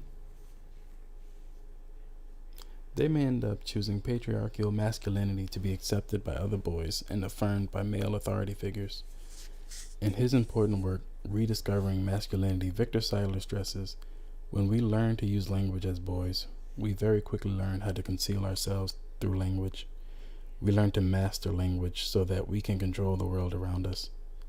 Even though we learn to blame others for our unhappiness and misery in relationships, we also know that as on some unspoken level, how our masculinity has been limited and injured as we touch the hurt and pain of realizing how we seem to feel about anything.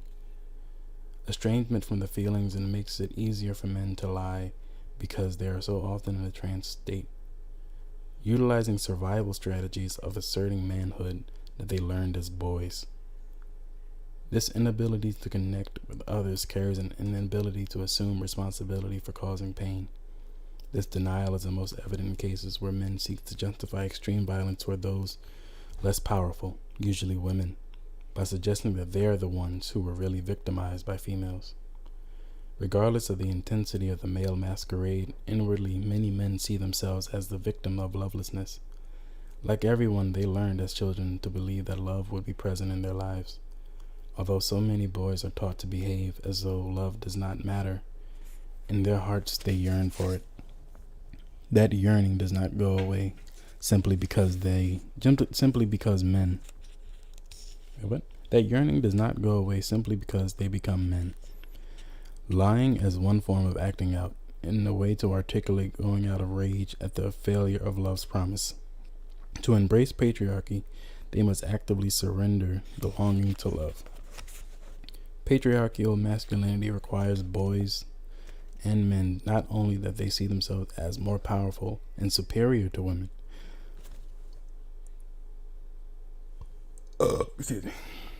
but that they do whatever it takes to maintain their controlling position. This is one of the reasons men, more so than women, use lying as a means of gaining power in relationships. Commonly accepted as presumption in a patriarchal culture is a love that can be present in a situation where one group or individual dominates another. Many people believe men can dominate women and children, yet still be loving. Psychoanalyst Carl Jung insightfully emphasizes that truism, where the will to power is paramount, love will be lacking. Talk to any group of women about their relationships with men, no matter their race or class, and you will hear stories about the will to power, about the way men use lying, and that includes withholding information as a way to control and subordinate. It is no accident that greater cultural acceptance of lying in this society coincided with women gaining greater social equality. Early on in the feminist movement, women insisted that men had the upper hand because they usually controlled the finances. Now that women earning power has greatly increased, though it is not on par with men, and women are more economically independent, men who want to maintain dominance must employ subtler strategies to colonize and disempower them. Even the wealthiest professional women can be brought down by being in a relationship where she longs to be loved and isn't constantly lied to. To the degree that she trusts her male companion, lying and other forms of betrayal will most likely shatter her self-confidence and self-esteem. Allegiance to male domination requires of men who embrace this thinking, and allegiance to male domination requires of men who embrace this thinking that they maintain dominance over women by any means necessary. It's disgusting what bell hooks doesn't have in this is that there are women who can support a patriarchy as well. Because I feel like as long as anything ties in with capitalism, gender don't matter. Look at what's her name? Candace Owens. Sis started off in the NAACP and now she on Fox News talking about she hate blacks. Like, I hate money.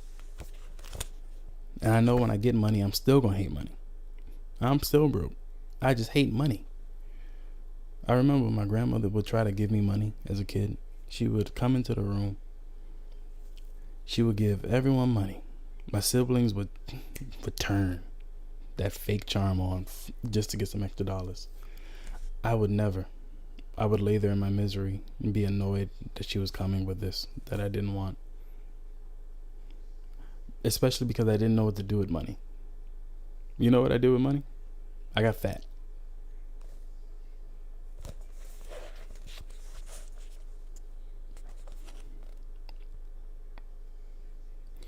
It is no accident that greater cultural acceptance of lying in this society coincided with women gaining greater social equality, allegiance to male domination. Allegiance to male domination requires men embrace this thinking, and many, if not most, do, that they must maintain dominance over women by any means necessary. While much cultural attention is given to the domestic violence, and practically everyone agrees it is wrong for men to hit women as a way of subordinating us, most men use psychological terrorism as a way to subordinate women. This is a socially acceptable form of coercion, and lying is one of the most powerful weapons in this arsenal. When men lie to women, presenting a false self, the terrible price they pay to maintain power over us is usually a loss of their capacity to give and receive love. Trust is the foundation of intimacy. When lies erode trust, genuine connection cannot take place. While men who dominate others can and do experience ongoing care, they place a barrier between them and themselves and the experience of love. All visionary male thinkers challenge male domination, insist that men can return to love only by repudiating the will to dominate. In the end, manhood, Stoltenberg continually emphasizes that men can honor their own selfhood only through loving justice. He asserts justice between people is perhaps the most important connection people can have. Loving justice for themselves and others enables men to break the chokehold of the patriarchal masculinity. In the chapter titled, "How Can We Have Better Relationships with the Women in Our Lives?" Stoltenberg writes, "Loving justice between a man and a woman does not stand a chance when other men's manhood matters more. When a man decided to love manhood more than justice, there are predictable consequences in all his relationships with women. Learning to live as a man of conscience means deciding that your loyalty to people whom you love is always more important than whatever lingering loyalty you may sometimes feel to other men's judgment on your manhood. When men and women are loyal to ourselves and others, when we love justice, we understand fully the myriad ways in which lying diminishes and erodes the possibility of meaningful, caring connection, that it stands in the way of love. Since the value and behavior of men are usually the standards by which everyone in our culture determines what is acceptable, it is important to understand that condoning lying is the essential component of patriarchal thinking for everyone. Men are by no means the only group who uses lies as a way of gaining power over others. Indeed, if patriarchal masculinity estranges men from their selfhood, it is equally true that women who embrace patriarchal femininity, the insistence that females should act as though they are weak, incapable of rational thought, dumb, silly, are also socialized to wear a mask, to lie. This is one of the primary themes in Lerner's The Dance of Deception. With shrewd insight, she calls women to account for our participation in structures of pretense and lies, particularly within family life. Women are often comfortable lying to men in order to manipulate them to give us things that we want or deserve. We may lie to bolster a male self-esteem. These lies may take the form of pretending to feel emotion we do not feel, or pretending levels of emotional vulnerability and neediness that are false. Heterosexual men are often schooled by other women in the art of lying to women as a way to manipulate. Many examples of the support females receive rely on coercion, to desire, to mate, to bear children. When I longed to have a baby, my male partner at the time was not ready. I was stunned by the number of women who encouraged me to disregard his feelings, to go ahead without telling him.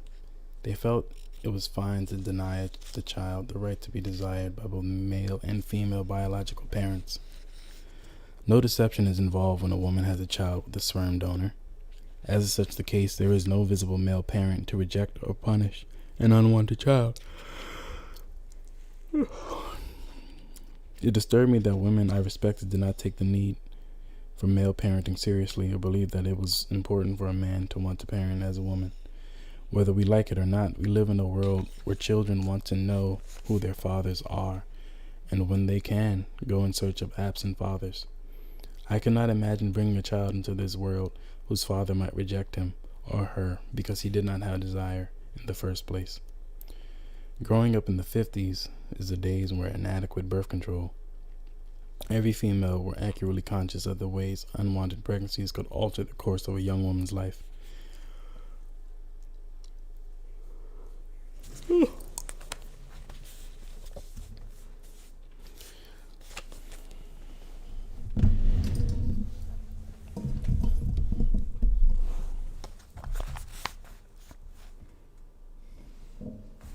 Still, it was clear that there was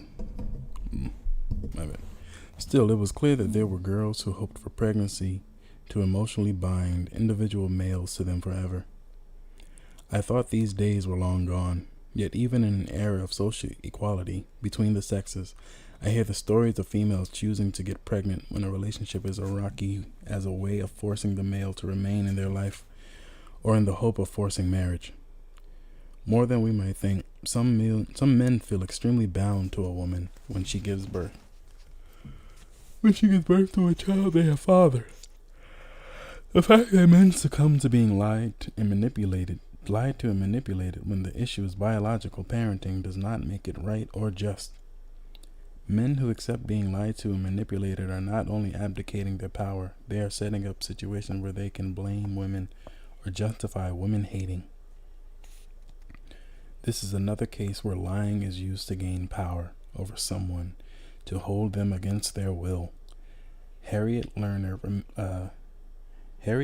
reminds readers that honesty is the only aspect of truth-telling that is equated with moral excellence, an absence of deception or fraud. The mask of patriarchal femininity often renders women's deceptions acceptable. However, when women lie, we tend credence to age-old sexist stereotypes that suggest women are inherently, by virtue of being female, less capable of telling the truth. The origin of this sexist stereotype extend back to ancient origins of Adam and Eve, of Eve's willingness to lie even to God, of which, people still reading that damn Bible. Take your relationship to God, take it out of the church. Often, when information is withheld by women and men, protection of privacy is the justification. In our culture, privacy is often confused with secrecy. Often, open, honest, truth-telling individuals value privacy. We all need spaces where we can be alone with thoughts and feelings, where we can experience healthy psychological autonomy, and we can choose to share when we want to. Keeping secrets is usually about power, about hiding and concealing information. Hence, many recovery programs stress that you are only as sick as your secrets. When a former boyfriend's sister shared with me a carefully guarded family secret regarding incest, which he did not know about, I responded by requesting that she tell him. If she didn't, I would. I felt that keeping this information a secret from him would violate the commitment we had made as a couple to be open and honest with each other. By withholding this information from him, joining his mothers and sisters, I would have been participating in family dysfunction. Sharing with him affirmed my loyalty and respect for his capacity to cope with reality. While privacy strengthens all our bonds, secrecy weakens and damages connections. Lerner points out that we do not usually, quote, know the emotional cost of keeping a secret, unquote, until the truth is disclosed. Usually, secrecy involves lying, and lying is always setting for potential betrayal and violation of trust. Widespread cultural acceptance of lying is a primary reason many of us will never know love. It is impossible to nurture one's own or another's spiritual growth when the core of one's being and identity is shrouded in secrecy and lies. Nigga, I had a truth revealed to me, and I promise it made me sane. I'm still crazy because it took too long for people to tell me. But it just like fit a puzzle piece in my soul. I have no way to describe it other than that. It's like a truth you know in the back of your head. And I've been, in a way, killing myself because of this inward truth. Suppressing any part of yourself for a long point in time will eventually damage you.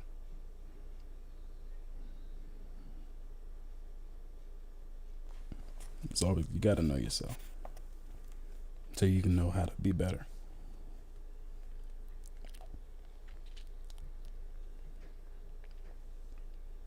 Widespread cultural acceptance of lying is primary reasons. Nope, where am I? Practically every mental health care practitioner, from the most erudite psychoanalysts to untrained self-help gurus, tell us that it is indefinitely more fulfilling and we are all saner if we tell the truth. Yet most of us are not rushing to stand up and be counted among the truth tellers. Indeed, as someone committed to being honest in daily life, I experienced the constant drag of being seen as a freak for telling the truth. Even when I speak truthfully about simple matters, nigga. If a friend gives me a gift and asks me to tell him or her whether or not I like it, I will respond honestly and judicially. That is to say, I will speak the truth in a position of caring manner. Yet even in this situation, the person who asks for honesty will often express annoyance when given a truthful response. In today's world, we're taught to fear the truth, to believe it always hurts. We are encouraged to be honest with people. We are encouraged to see honest people as naive, as potential losers, bombarded with cultural propaganda, ready instilling us all of the notion that lies are more important, that truth does not matter. We are all potential victims. Consumer culture in particular encourages lies. Advertising is one of the cultural mediums that has the most sanctioned lying, keeping people in a constant state of lack and perpetual desire strengthens the marketplace economy. Lovelessness is a boon of consumerism, and lies strengthen the world of predatory advertising. Our passive acceptance of lies in public life, particularly via the mass media, upholds and perpetuates lying in our private lives. In our public life, where we could do nothing for tabloid journalism to expose that we lived our lives out in the open, committed to truth-telling. Commitment to knowing love can protect us by keeping us wedded to a life of truth, willing to share ourselves openly and fully in both private and public life. We know love. We have to tell the truth to ourselves and to others. Creating a false self of mass fears the insecurities that have become so common that many of us forget who we are and what we feel underneath the pretense.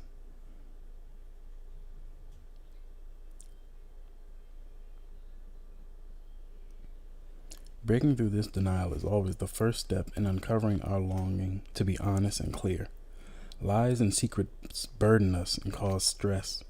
When an individual has always lied, he has no awareness that truth-telling can take away this heavy burden.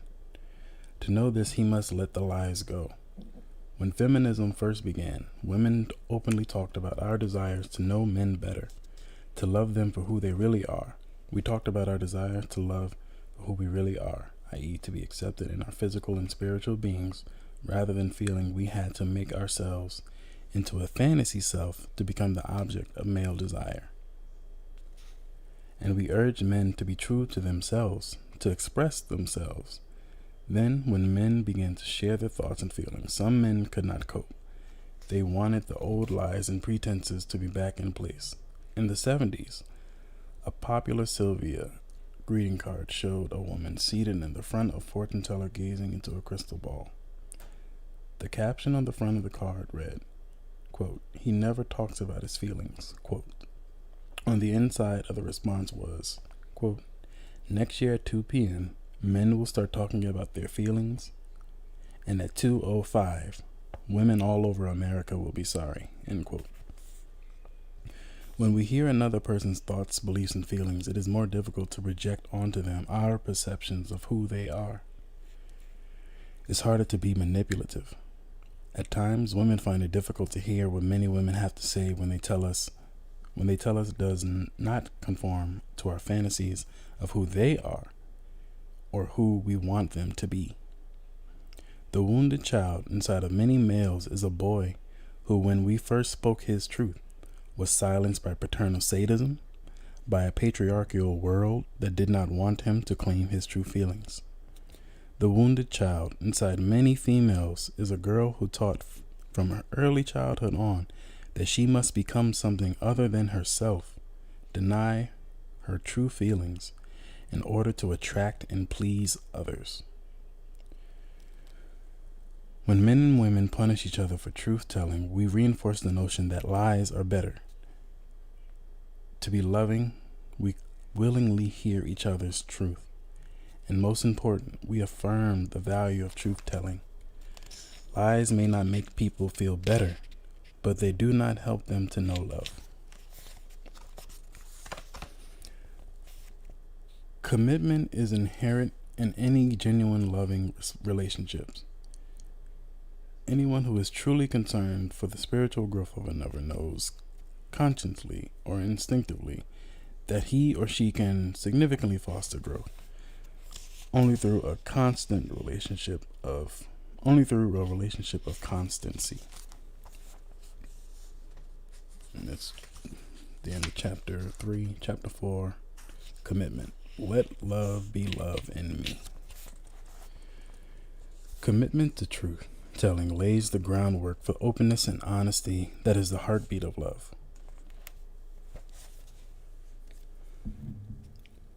When we see ourselves as we truly are and accept ourselves, we build the necessary foundation for self-love. We have all heard the maxim, if you do not love yourself, you will be unable to love anyone else. It sounds good, yet often than not, more often than not, we feel some degree of confusion when we hear this statement. The confusion arises because most people who think they are not lovable have this perception because of at some point in their lives they were socialized to see themselves as unlovable by outside forces. Oh, my bad. They were socialized to see themselves as unlovable by forces outside of their control. Man, if you were raised by people telling you, man, listen, it's a perfect system to create mental slaves. Kanye West makes so much sense to me now, but damn, that nigga went about everything wrong, and he sounded insane. Every action he took was wrong. The message was there, but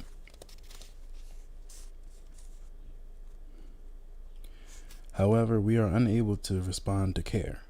As we grow, we can give and receive attention, affection, and joy. Whether we learn how to love ourselves and others will depend on the presence of a loving environment. Self-love cannot flourish in isolation. It is no easy task to be self-loving. Simple axioms that make self-love sound easy only make matters worse. It leaves many people wounded and wondering why, if it was so easy. They continue to be trapped by feelings of low self-esteem or self-hatred, using a working definition of love that tells us it is an action we take on behalf of our own or another spiritual growth provides us with a beginning blueprint for working on issues of self-love. When we see love as a combination of trust, commitment, care, respect, knowledge, and responsibility, we can work on developing these qualities. Or, if they're already a part of those of who we are, we can learn to extend them ourselves. Many people find it helpful to critically examine the past, particularly childhood, to chart their internalizations of messages that they were not worthy. Not enough that they were simply stupid, monstrous, and so on. Simply learning how we have acquired feelings of worthlessness rarely enable us to change things. It is usually only one stage in the process. I, like so many other people, have found it useful to examine negative thinking and behavioral patterns learned in childhood, particularly those shaped in my sense of self-identity. However, this process alone did not ensure self-recovery. It was not enough I share this because it's far too easy to stay stuck in simply telling one story over and over again, which one way can be a holding on to grief about the past or holding on to a narrative that places blame on others. I've been feeling less inclined to bite my nails for a while, for like a month now. While it's important for us to understand the origins of fragile self-esteem, it's 10:40. I'm hungry. I'm gonna finish this chapter.